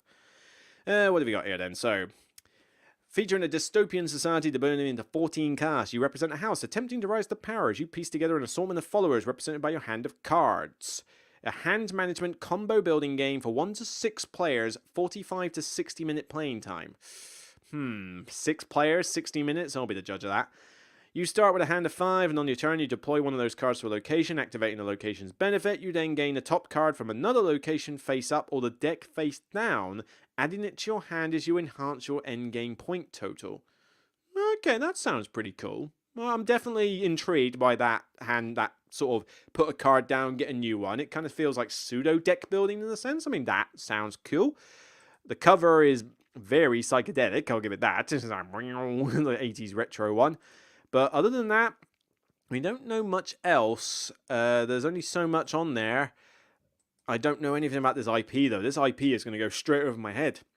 I knew nothing about Dune, and that went over my head. This one, I mean, the artwork looks decent enough. I've seen better, but like I say, I just don't recognize anything in this game. But this idea of the cards could be cool. However, we all know what Stonemeyer is like when it comes to game balance. Tapestry. So we shall see. But I'm not exactly going to get super excited for this, but I'm sure I will try and get a copy of it when it comes out, because I am on Stonemeyer's mailing list, because give credit to Stonemeyer. When it comes to creators, we basically go on a mailing list, and even though we have to pay for import stuff, which is a bit annoying, but he doesn't care whether you do bad reviews or not. I mean, he doesn't even know who's really on the list. He just says, are you a creator? Go on the list. So that's great. Somebody who is objective with getting review copies out there. So hopefully I'll get a copy of Red Rising and I will try it, and hopefully we'll be out of lockdown so I can play it with other people. But we'll see. But yeah, I'm not exactly bowled over by it, but we'll see. What sounds good for dinner? I have no idea because I haven't had my dinner yet. What did I have earlier? Chicken chargirls and mixed veg. That was about it. And I don't expect to have much anything now because I've been doing intermittent fasting lately, and 5 days a week, sometimes 6, but usually 5 days for the last fortnight. I've been doing intermittent fasting. Haven't had too much trouble doing it, but I take a break for the weekend because I want to be more flexible with my food on the weekend. But today I haven't really eaten that much anyway, and I don't want to have a curry. I don't want to order out for a curry because that's just more calories. Even if I have a biryani, it's still a lot of curries. So I don't know. I might just have eggs on toast or something. I need to eat something. But yeah, not much for dinner today. Tomorrow, on the other hand, though, chili. Gonna definitely cook a chili in the afternoon before I get on to playing some games with friends and like video games online. And I do love myself a good chili. You serve me an authentic slow-cooked chili with all the trimmings. Yeah, definitely in my favorite books. All right, let's carry on. Still need to check out WandaVision. Good luck avoiding all the spoilers, but to be honest, if you do wait until it's all come out, you won't have the same anguish I do at waiting a week for the next episode. Let's see. Have you seen Gaming Indoors? He is a smaller channel. He does conversations about different design mechanics. Could make for a good collaboration. Gaming Indoors. No, I have not. Well, actually, I don't need to write it down. I can just look through the chat. But all right, then let's type that in. So is he on YouTube? Or are they on YouTube? Sorry, I shouldn't assume. Gaming Indoors. Gaming Indoors YouTube. Okay. All right. Okay, interesting. 1,500 subscribers. Better descriptions for board games for non-gamers. What is the secret board game? He's got the right idea about his thumbnails. I'll give him that. I mean, he's got bold text. I can see the thumbnail, and he's asking the right SEO style questions.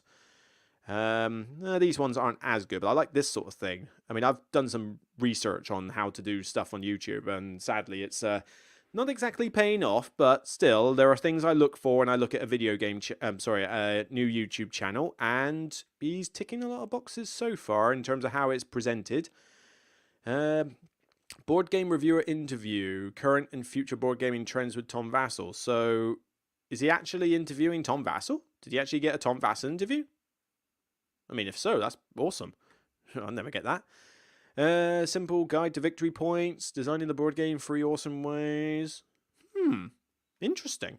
I mean, anything else in this about section? As well as playing and reviewing all kinds of tabletop role-playing board game and card games, I get to grips with the underlying mechanics, learning to paint and 3D print my own miniatures. I take what it takes to design and publish a game, discovering the history behind some of my favourite handheld console games, and generally doing things a grown man should have stopped doing years ago. Huh. Okay.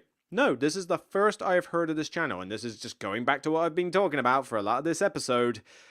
You know, would never have heard of this person if you hadn't said it. So, you know, thanks for letting me know. But no, this could be interesting.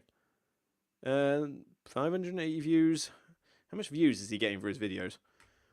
117, 136, 181, 409. This is just criminal.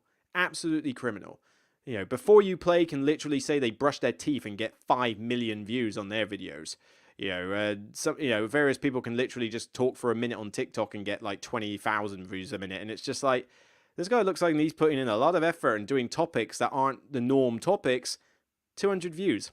It's not fair. I'm sure this is a pretty cool channel, but I'll give it a watch. And, you know, if I like what I see, I might give him a bell and see if we can get together and talk about stuff, because this is the kind of thing I'm looking for. So, yeah, thank you, Michael, for showing me that one. I'll keep that one in mind.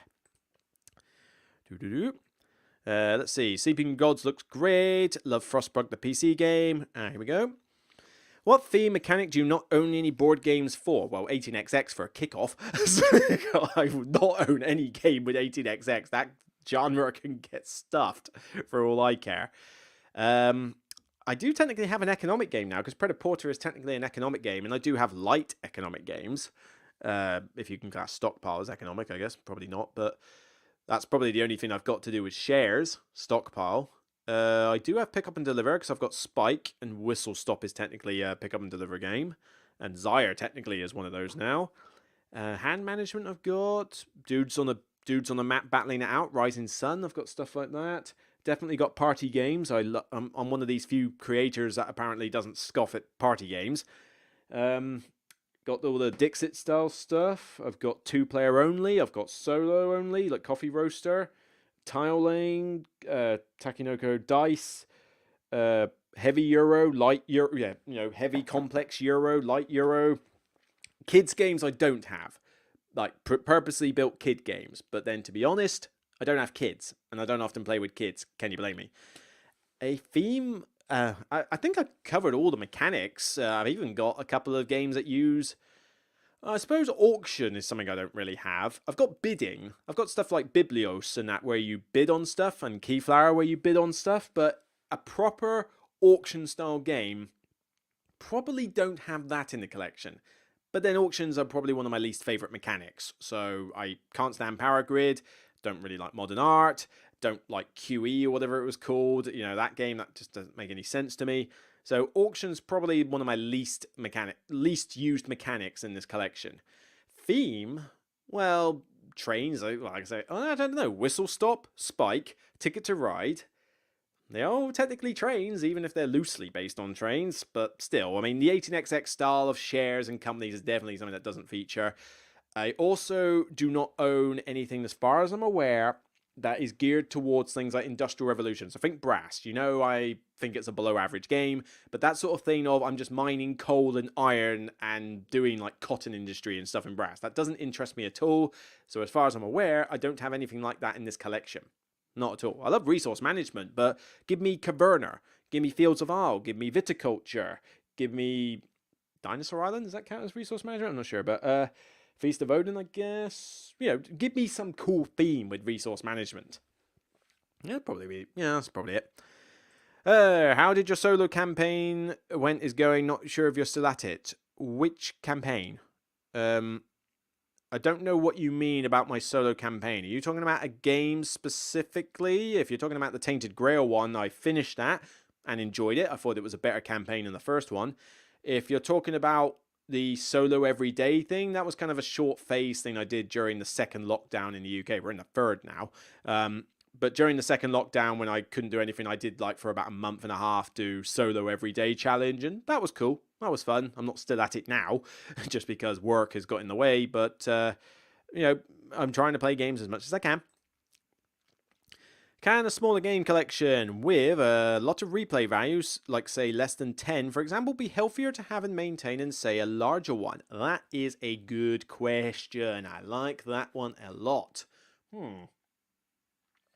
It was I think I nicked this from a pub at one point or saying, I love these dimpled glasses. You can't get these for love nor money anymore. And yes, it's just got squash in it at the moment, but it is nice when I can pour a proper cider pint or beer pint in one of these. But I gotta stay hydrated. That is a good question, though. Game collection, I would say, that's going to depend on your personal preferences, because I'm a variety is the spice of life kind of guy, and I've got a lot of games here, but I guess you can't get them all played. So having 10 games that just have so much variety that you never get bored of them, I think probably would be healthier. I've got so many games here and I just don't get to play them all. It could be, some of these games I've not played in over a year, if not longer. It's just very hard to play everything. I just know that when I do play it next, I'll enjoy it. But then 10 seems like a low number. I probably wouldn't survive with 10 because I'd want to try other games. But I reckon this collection's about 200 games or so, 220 odd, including the stuff in the other room. I reckon if I had 50 games, a few LCGs, a few campaign games, stuff that just has a ton of variety in it in general. Some of my favourite heavy Euros. Make sure there's some solo stuff in there. If I had 50 games and they had that kind of replay value, I'd be pretty content. Kabuki might have a point. War game. Yes. Not counting War Chest. Yeah, I think War game could be it. I mean, we're talking standard war games, Second World War, or various other wars like the GMT stuff. I don't own a single GMT game in this collection. Yeah, that could be a definite... Yes, I do not own any of those, and probably never will. It's not my style. It's not my thing. Let's see. I love the games released by Red Raven Games. Yeah. Although, I still haven't played this yet. I bought it because it was in a second-hand sale at my cafe. I bought it because I'd never seen it. It's Red Raven.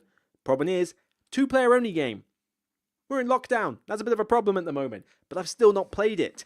I want to try it though. I mean, I hear it's decent. It looks gorgeous. I mean, this is typical Ryan Lockett stuff, but I've still not played it. I'm not going to sell it. I'm not going to sell it until I've tried it. But it's going to hang around on that Ryan Lockett shelf until I play it. Ooh, top 10. Top must-play games on your week off. I mean, video games. I'm going to be doing all sorts of stuff on there. I just bought the. We're in the Steam sale at the moment, and I just bought Wreckfest to play with some mates. I've got Rocket League already. We bought the expansion to Iceborne to Monster Hunter World. That'll be good. Still play Deep Rock Galactic all the time. But that's most of it on video games. But certainly. I also did get the trilogy to Banner Saga, or whatever it's called. I heard good things, but it was like £12.50 for 3 games in the Banner Saga series. And it's like, I'll give it a try. Looks cool, but I'll probably play that over that week. But board games, right, yes, board games. Well, definitely this is definitely getting played. Zaya is getting played, although I'm hoping I might break out Zaya tomorrow. So hopefully play that by then. I'm going to put Tainted Grail over there away for a bit because I'm not that desperate to start the third campaign yet. Mainly I'll just play some Euros that I haven't played a bit. I mean, if I get Kanban by then, I'd certainly like to play that one solo.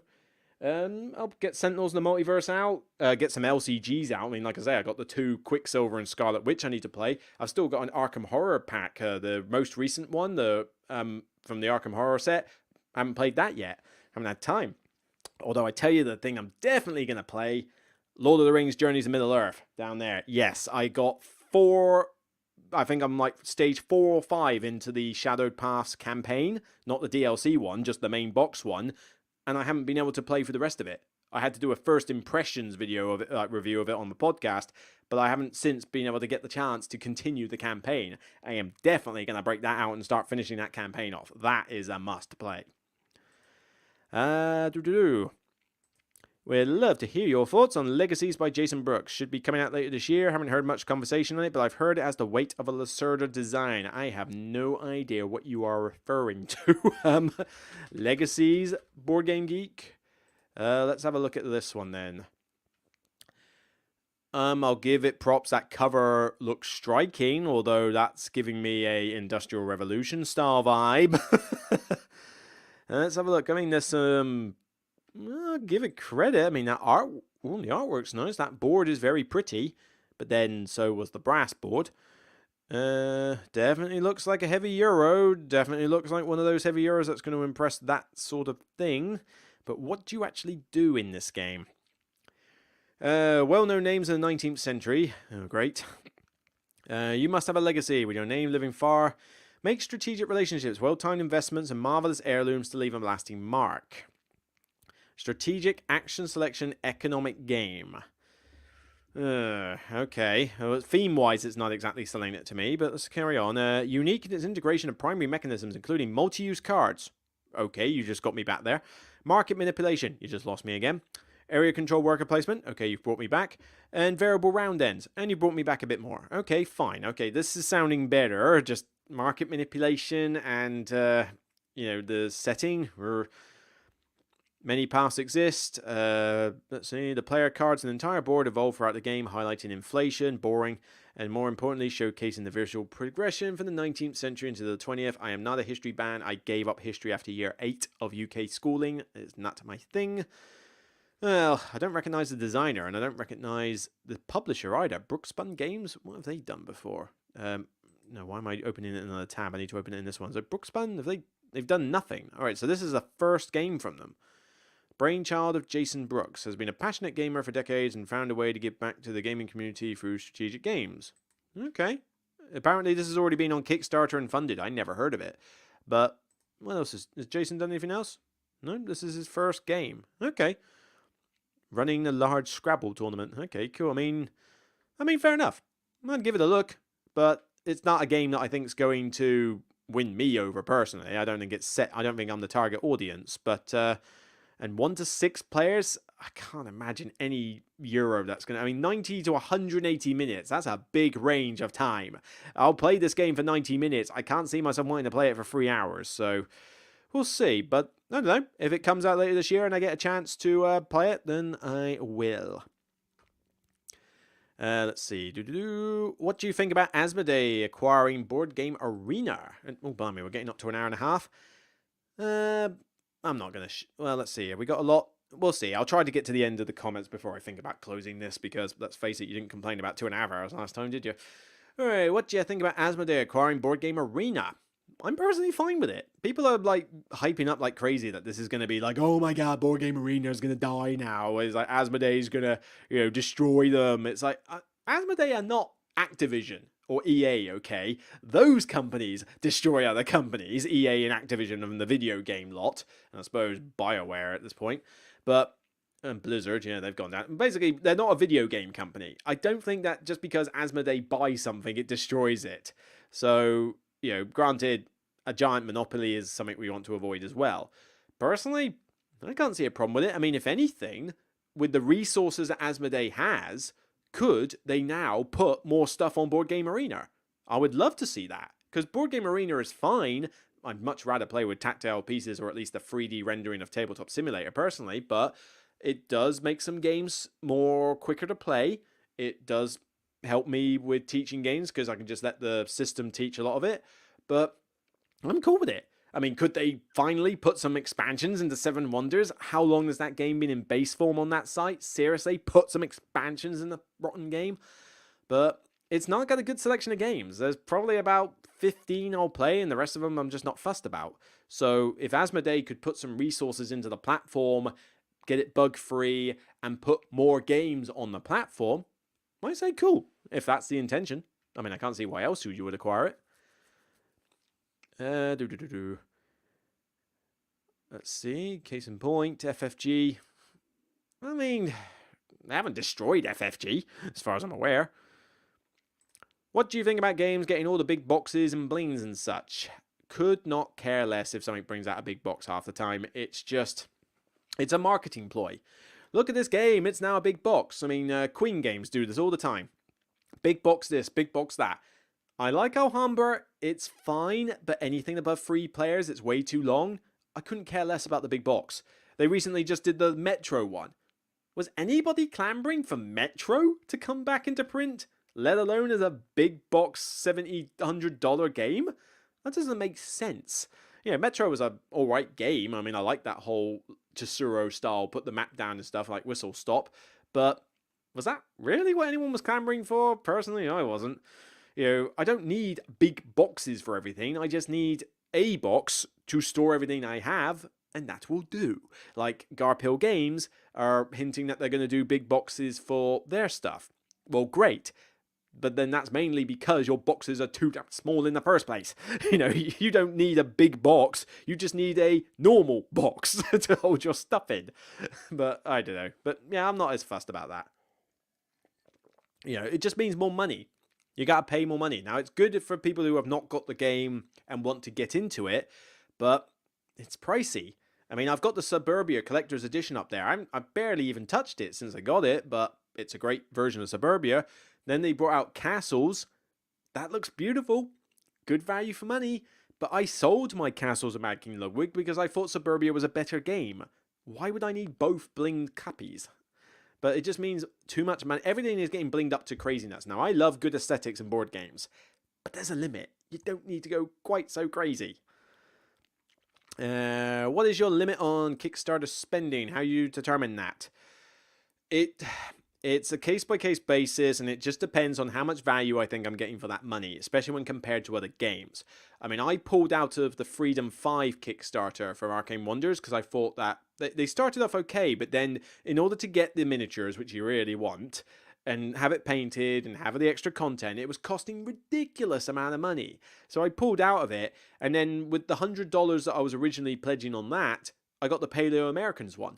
Because that was like a complete thing. And for that money, I thought, this is really good value for $100. I'll do it. Really, if I'm that excited for the game, I'll probably still pay whatever for it. Although I won't go to the same limits I did for Tainted Grail or Rising Sun again. Those were my last times I went that crazy. But, I mean, £100 for a Kickstarter is not something that I'm that affected going. If I think I'm getting a lot of value in the product, that's the thing. Hopefully not too much has been spent on delivery, that sort of thing. But it also kind of depends if I've got any side work on. Because I do some accounts work on the side for a couple of like friends and family and that, some tax work. And with that tax work, I might do a VAT return for somebody and get paid X pounds for it. I'll put that money into a Kickstarter. So that tends to happen. Going on. Oh, blimey. Oh, hang on. Did the thing just skip? It just skipped a bit. Come on. What do we got? Let's try and speed through these. Let's try and do this. Are you getting the 15th anniversary edition of Ticket to Ride Europe? Probably not. I've got the 10th anniversary. I don't see a need to get the 15th edition. And personally, Europe's one of my lesser favorite maps anyway. Please give Blackboard Gaming a mention. They are an amazingly sweet couple who would benefit from more support. Okay, so we got... forgotten the name of them already. I'm going to have to go back through this chat. But yeah, okay. Well, I'll keep in mind the other channel and Blackboard Gaming. I'll definitely go back through this chat and have a look at some of these. People are having a good chat. Hi, Luke from Vancouver, Canada. Hello, was it Esser Chung Ferguson? Hopefully I pronounced that right. Glad to finally make one of your live broadcasts. Really enjoy your videos. Please keep it up. Thank you. That's nice. Honestly, I love getting little comments like that. Apart from board games, what are your other interests? Don't blimey, I'll try and whiz through these quick. Video games, gym, exercise, wine and dine. I love food. I like cooking. Let's see, cooking. What else do I do? Hiking, like hiking in the hills, mountains. One of my favorite holidays was going to Austria in the summer in a valley, sort of alpine valley. Gorgeous scenery, love it. Next place I want to visit, Iceland. Really want to go to Iceland. Midgard getting cancelled twice has been heartbreaking to the point where now I think Hilmar, the guy who runs it, just wants to invite me to Iceland to see Iceland. I'm 99 going to take him up on that offer when we're allowed to travel because I really want to go to Iceland. But yeah, there's not many other interests, I must admit. I'm a bit one note, it must be said. Let's see. I've already mentioned movies. Oh yeah, movies I like. Is cider and wine allowed? I don't know. Sightseeing. I mean, I like travel as much as the next person. I think that's pretty much most of my interests. Yeah, not as many as I would like. I'm passionate. I find a few interests that I like, and then I get, passionate about them. When you purchase the upcoming ticket ride, what will you do with your old copy? Well, I don't know if I'm going to get the next edition, and the old copy is in a big crate, so I'm not going to get rid of it. Let's see. Hacksaw Ridge was quite good. Well, I'll probably watch it at some point soon. Let's see. I know the feeling of catching Luke live. I'm in Ontario, Canada time zones. Shouldn't this be easy though for you? Because if it's evening here, isn't America behind us? So this is technically late morning for you? I don't know. Correct me if I'm wrong. Let's see. Hey, Board Game Ramblings. I've only just realised Board Game Ramblings had turned up. That's how far behind I am on these comments. Blimey. I think this will be a 2-hour broadcast at this point, trying to catch up with everyone. But hopefully you're still around, guys. Hopefully you haven't come and gone by the time I get round to realising you exist. We were talking about you at the start of this broadcast in a nice way. Speaking of which, liking your Cull videos. Go watch, here we go, hashtag support small creators. Go check out their first video on culling board games. Because for some reason, culling board games seems to be an interesting topic. Because I did it a couple of times with like, oh, this is why this game's leaving the collection. And it was quite popular. But they've got a challenge on to play a ton of their collection and cull 30% of it. Tall order, but I'm interested to see what's going on, and the first video had some interesting takes. However, you culled Seasons, you monster, but I'll take the dice though. Yeah, good video, go check them out. Let's see. Oh, good, maybe a lot of these comments are just people saying hello Board Game Rambling, so maybe there's only so much. Jumping in to say hi, scoring a game, so I had some time. Good. Oh, soon have to go back to playing the next game. So yeah, you literally have come and gone then. But thanks for popping in nonetheless. Who won that game? I'm going to guess Sunova. Third player still counting, but I have a feeling it will be someone starting with S. Of course it will be Sunova. She wins everything. Unless I'm there. Although to be fair, we haven't played enough games for me to remember. But no, Sunova is dark horse. She'll win a lot of games. Let's see. She does win a lot. And you was correct. Yes, it was Sunova. Yep, I guessed. It was going to be like that. So, you were correct indeed. I love intermittent fasting. I'm currently on 1 meal a day now. Never felt better. To be honest, I don't really feel that much different. I've still got a fat stomach despite doing intermittent fasting. So I don't know if it's just my lack of exercise that's not helping. I mean, I want to continue doing it when I go back to the gym and see if that's the clincher I need.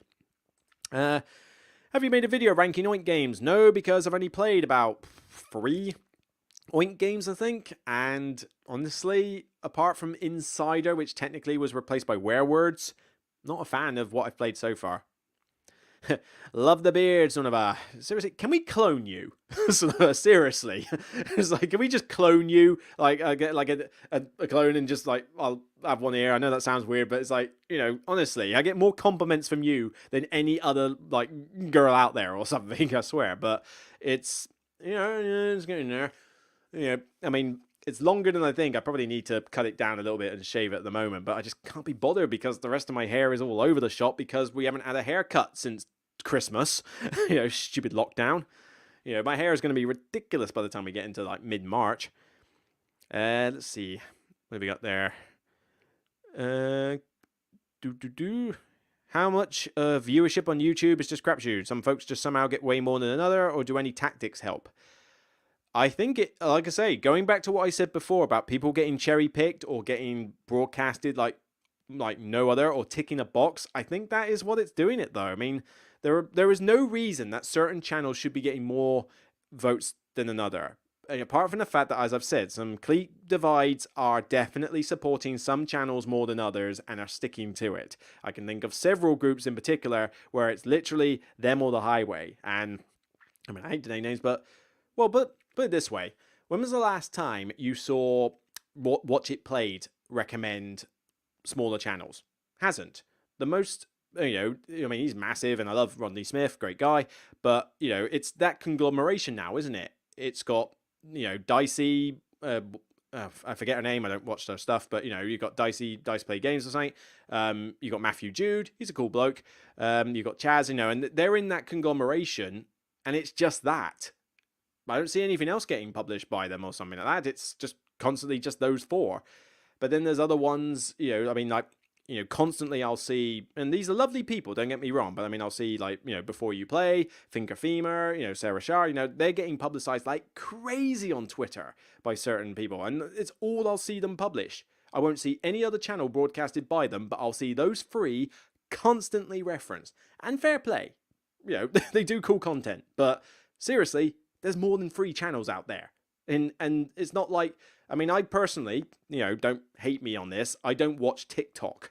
I don't go for the platform, it's not my style, and as I said before, I don't get enough information about a board game in 1 minute, 3 minutes, 5 minutes, whatever. So that's just, I'm not the target audience, but it's the stuff that gets the views. That's the way it is. What do we got then? Boo to auctions, agree. I would have thought auctions would have been something you like. Don't you like Power Grid? Didn't you have Power Grid on your top 50 and I gave you shtick over that in the video we did? Interesting. I'm loving this, yeah. Oh, yes, here we go. Crush them as usual. It's like, yes, this is becoming a bit of a habit. I'm surprised they still play games with you. Nah, of course I'll play games with you. They're lovely. All right, I got a set of those dimpled mugs. Yes, drinking iced tea from one right now. Ooh, that does sound good. Can you please recommend good narrative games? Narrative? Tainted Grail's got a pretty good narrative. I think that I'm hoping this will have a good narrative. I'll let you know more. Narrative. Lord of the Rings Middle-earth. I like the narrative in that. That's pretty good. Mansions of Madness, second edition, has a very good narrative with their scenarios. They're very cool. Arkham Horror 3rd edition, slightly less. But Mansions of Madness has some very good stories that you go through in that. Detective, the Portal game, that's got a lot of good narrative for going through those stories. Chronicles of Crime to a lesser extent as well. Trying to think if there's any other narrative games I own, but they're the ones that cross my mind literally off the top of a hat. Let's see. What do we got? I'm drinking this new... Alright, skipped again. Come on, here we go. I'm drinking those new Coke coffee things. What are they? I'm not aware of what a Coke coffee thing is.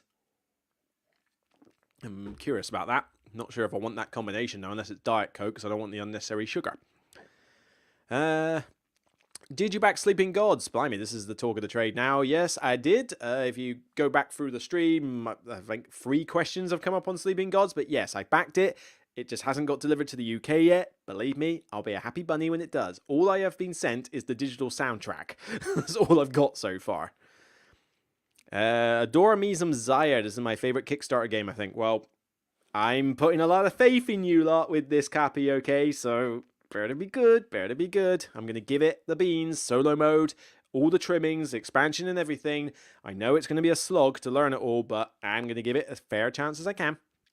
Where do we got? I want to go to Iceland 2. Do not blame you. 1:37 in Iowa. So, what, 1:37 in the afternoon? Where's the problem with that then? I mean, you should come to New Zealand and visit us colonials. We would love it, and the language would be no problem. Well, you speak English there, don't you? Yeah, true. But New Zealand would be nice. New Zealand's got a lot of places I would love to visit, and I'm not just talking about Hobbiton, but that is New Zealand, yeah. But yeah, I mean, it looks like a gorgeous place. The only thing that puts me off that is how long it would take me to get there. The flight from the UK to New Zealand would be insane. I don't know if I'd survive on a plane that long. The only other thing with New Zealand, I know very little about the country, actually. But you're not like Australia, where you've got nothing but killer spiders running away, have you? That's one thing that puts me off going to Australia. I don't want to be paranoid looking anywhere for killer spiders like dangling from the ceiling or something, because like I don't want that. I'm hoping New Zealand doesn't have that problem being a separate island. But I don't know. I know that's kind of stereotype, but still, it's like I don't like big spiders. What do we got? Stupid chat function. Come on, just stay with me. Stay with me. There we are. Time zones does not help if you have to work during your live streams. Yeah, I know. I can't cater for... And this is the thing. More people in board gaming are in the US. it has to be said. Yes, it's a worldwide thing. There are more gamers in America than other continents. It just has to be said. The problem is, I'm in the UK. So do I cater for European time zones because this is where I am? Or do I cater for American time zone? I can't cater for both.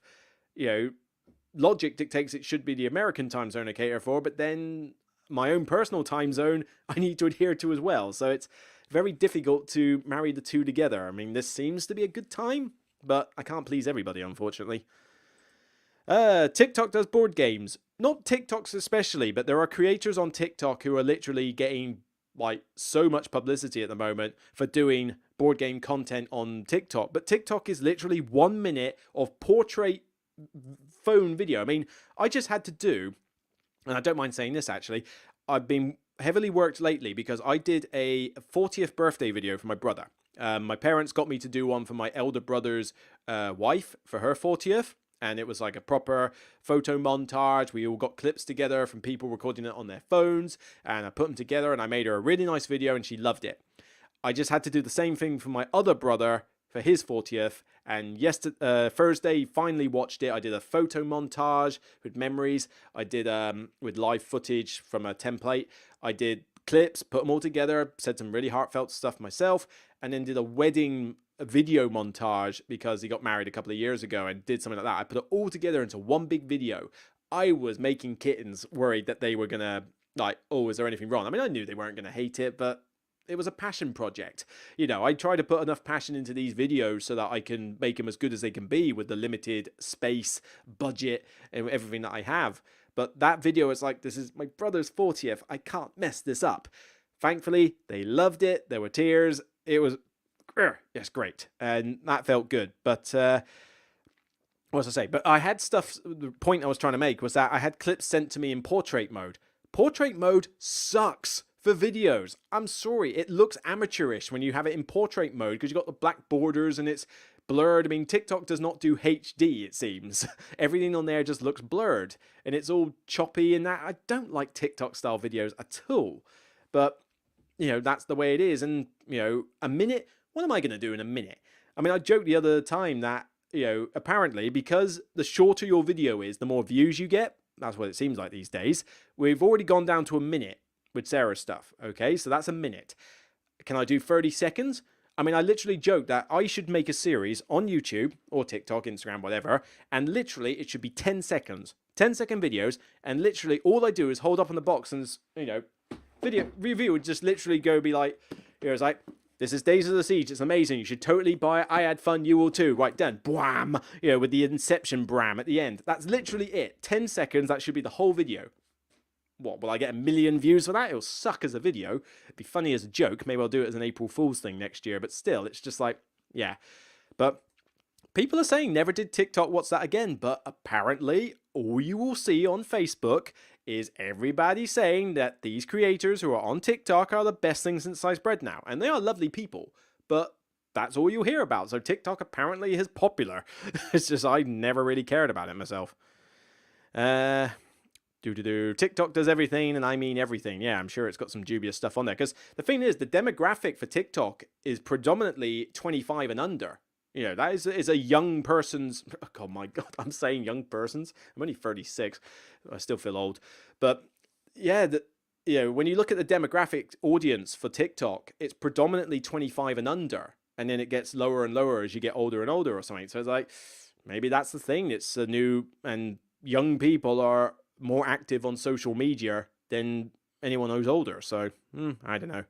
I did look into TikTok as an option, but I gave up pretty instantly. Alright, we're getting to that point. 10 minutes max before I wrap this up. Let's see. Would you think of doing a video game page along this one? I would not have the time. I mean, video games I don't play often enough to warrant being an expert on reviewing them. Now, I do on my Facebook page and on my personal Facebook page put up movie reviews. And I just write a blurb. I put it on my Facebook page. I put it on the Broken Meeple Facebook page. But that's it. And I don't want to dilute this channel too much by doing video, like movie reviews in video form alongside board games, because this really is a board game channel. But secondly, I just wouldn't have the time. It would take me forever, unless it was literally just vlogs.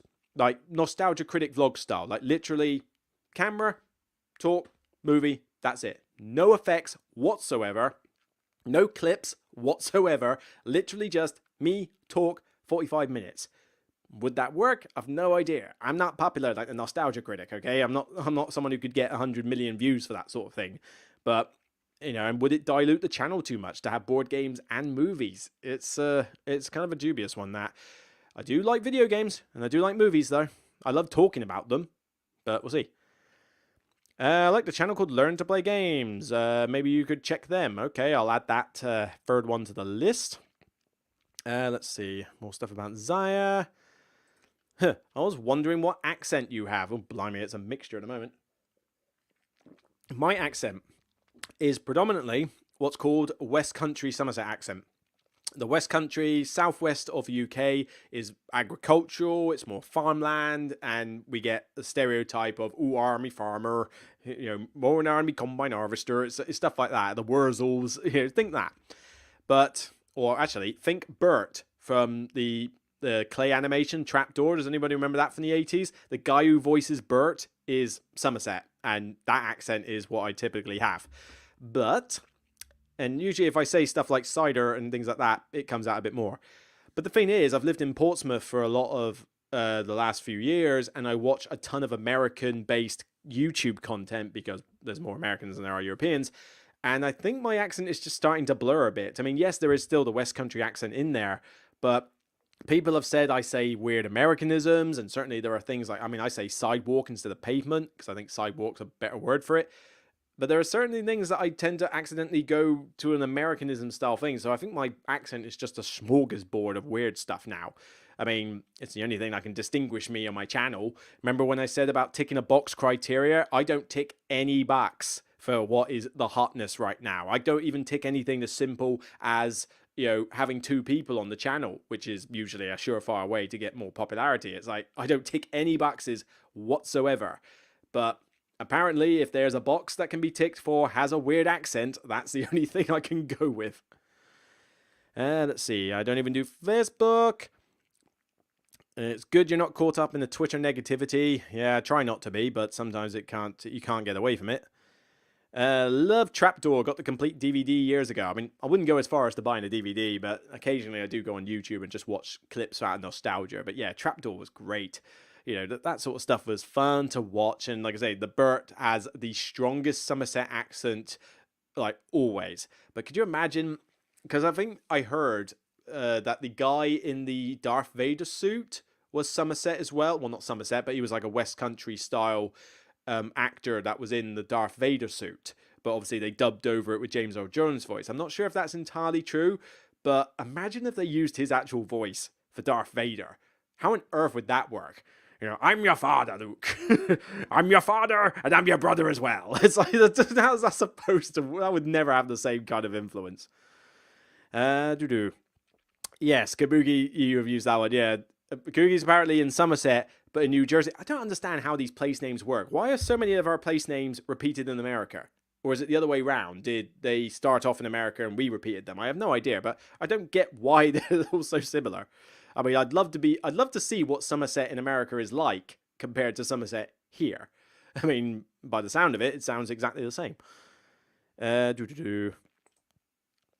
Must be where Luke got his American accent from. Yeah, all sorts of stuff. What do we got? Mum complained that once after living away from home during my university years, I completely forgot Japanese apart from short phrases. I don't know any Japanese. I don't even watch the Japanese subtitles on like anime stuff. Oh yeah, anime. You could add that to my list of interests, but not tons of anime. I did go on a massive binge watch of Studio Ghibli films, and that was for the most part really enjoyable. But I still watch English dubs. I haven't got time to read the subtitles. I want to hear what's going on, and some of the English dubs on the Studio Ghibli movies are really, really good. But even anime series, I'm sorry, I just don't like the Japanese voices for Dragon Ball Z. I think the English voices, particularly the Bruce Falconer stuff, was fantastic. Those voices were perfect. And I'm a big fan of, currently am I a fan of My Hero Academia. I'm looking forward to season 5. But I've watched both movies. I purposely waited for them to come out in English dub before I watched them. And I think the English voices for the series are better than the Japanese voices. I'm sorry. I don't know, maybe it's just because I understand it more, but I just feel like they sound better to me. But like I say, there have been some good, it's not to say that Japanese voice actors can't do it. No, they're really good voice actors, but I think it's just that extra filter of having to read what's on the screen and understand what's going on in the series is kind of something I don't want to have to deal with. If only, yeah, they started in the UK and were used here. So yeah, New Jersey, New York, New Hampshire. Is there a New Somerset? Yeah, something like that. Yeah, you definitely did nick them. Kind of weird though. Why would you want to? Of all the things to take from the UK, why would you take that? That just seems like an unnecessary thing. Right. Whew. I have got barely any throat left, so I'm definitely wrapping this up before the 2 hour mark. But yeah. You still sound West Country to my East Midlands ear. Don't hear any American. As I say, I get all sorts of weird thoughts from that, so it's hard to say where my accent is at the moment. But I just want to go to some other countries. I mean, people in Belgium have said come to Belgium. There's board game cafes there. I'd love to. I've been to the Netherlands, but only briefly. I went to Amsterdam for about a day before my girlfriend decided to screw me over a bit and force that trip to end a bit early, but shall we say. But as I say, that I'd love to go back to Amsterdam because it was good for the period I was there. See if there's any more board gaming stuff.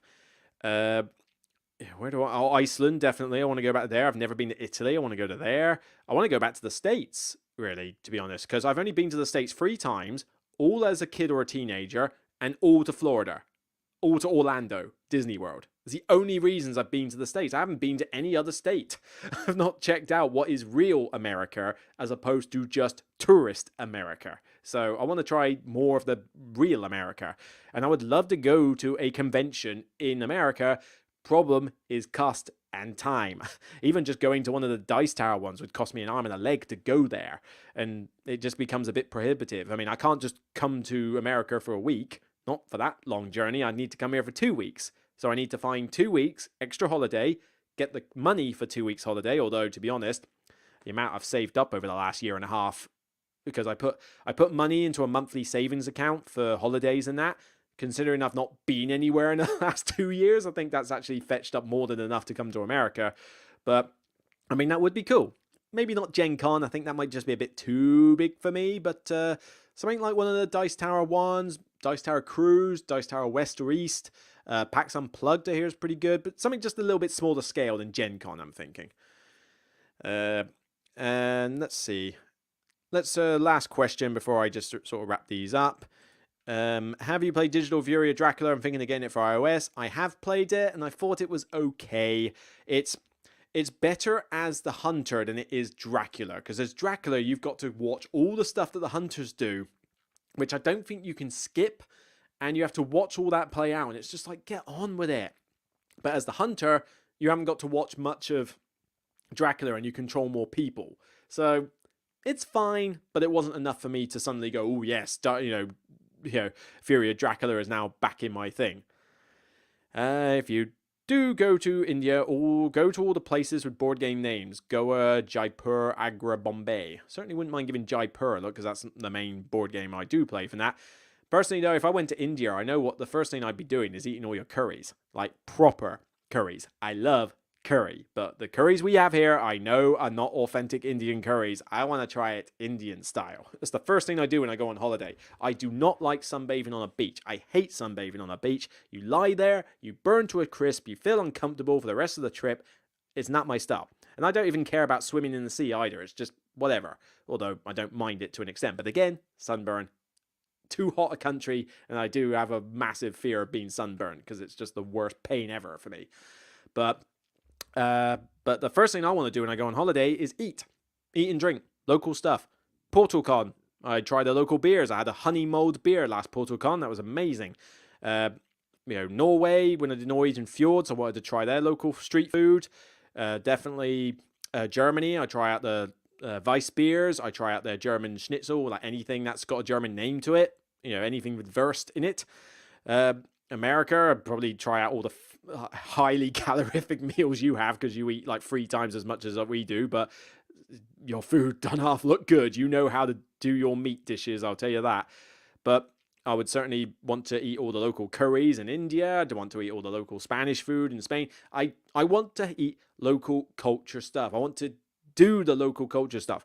I I lose my rag if I hear anybody, especially a British tourist, if I hear a British tourist in any foreign country ask somebody for chips, I lose my rag. I'm sorry, I can have chips here. I can cook my own potato wedges. I don't need chips when I go abroad. You know, I went to Greece with a girlfriend and we had all the Greek salads. We had all sorts of stuff. I had a slow cooked beef dish that was a Greek dish that was before it was on Rhode Island, and it was only for the village. Only the village had that Greek dish. They did it for weddings and stuff. That's perfect. That's the sort of thing I want. But then I see like British tourists nearby and they're eating chicken and chips. You Philistines, go to a different country and eat the local food. Well, but we'll see.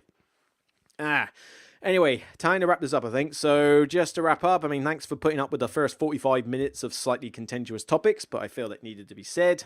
I think the podcast tomorrow will probably hint on it as well. But some cool topics and questions that came up in this one. Some very good stuff to answer. I've got a lot of games to get through in the future. I'm glad... God, I'm running out of breath. You know, glad everybody's enjoying the content that's being put out, you know, at the rate I can do it. You know, the week I have off will allow me to catch up. The live streams are definitely good. I will definitely go back through this chat and have a look at those other creators that were mentioned, because it'll be interesting to find out about more of them. But hopefully I didn't anger anybody in this entire thread. Sort of going on about the problems in the industry. But, you know, people have got to say these sort of things sometimes. If you are on Instagram, as I say, give the Instagram channel a look. Follow me if you can. It's the Broken Meeple. You can find it easily, but I do need to get that Instagram channel a bit more popular at the moment, because it's, you know, I slacked off on it for a while and it's hurt it, but now I'm posting to it every day. I will learn how to do videos on there at some point, so it should be, I'm not going to do like proper video series on there, but I mean just like quick Instagram posts, you know, with this. But you know, I definitely want to boost that channel up more than Twitter, so, you know, if you are on there, please follow me on there. And try to think what else. Videos coming out soon. As I said, I've done Monsters and Minions Beyond the Base Game. That'll come out. Podcast tomorrow. I've got Merv review being edited, so that will come out soon. A full detail review of that. That will have footage from the Tabletop Simulator as well. I will probably do rapid fire for Masters of Renaissance and Ginkgopolis. I've obviously got Fiends and Familiars for Beyond the Base Game. After that, I'll probably move on to Architects of the West Kingdom or Raiders of the North Sea for Beyond the Base Game. Although I do need to do Fractures of Time for Anachrony, because I know that was very popular requested, so I'll certainly try that one. Other than that, I can't think of much else from a content perspective, so that's probably the channel side of things.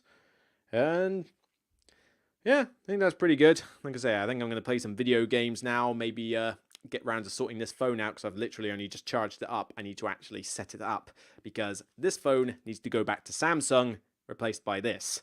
Although, the only annoying thing is that this doubled as this was a Snake Hive case. It doubled as a wallet as well. This case doesn't. And I don't think Snake Hive will be able to do a case that does a wallet and a phone and the stylus. So I've had to order an extra wallet, or whatever they're called, the Senate wallet from Exeter. I'm going to use that as my actual wallet and keep the phone, in this case, with the stylus. You know, that's the way it's going to be good. But we shall see. So, yes, thank you for everything. There was a lot of good questions there, actually, guys. You know, I look forward to the next time in that. So, definitely there'll be one of these in March. I'm almost getting to the point where I might feel like doing these twice in a month, actually. I sometimes hate waiting for the next one. Maybe I might have to try looking into doing some more impromptu vlog live streams. You know, maybe make this a bi-monthly thing, but just not make it 2 hours long, make it an hour each. Who knows? But we shall see. I do enjoy doing these a lot. It's a good reminder that the community is not going downhill down the pot so much. There's a lot of cool people out there. So take care, everyone. I'll see you soon. You enjoy the rest of your evening, day, night, wherever it is you are. I'll obviously just keep in touch with me on Instagram and Twitter and Facebook. Share the content. Let people know I'm out there, and I'll certainly have a look at these free creators as well. So it should be pretty good. But I'll see you next time. And remember, as always, it's only a game. That's definitely been the feature of this episode, hasn't it? But take care. See you all soon. Love you all, guys. Thank you very much.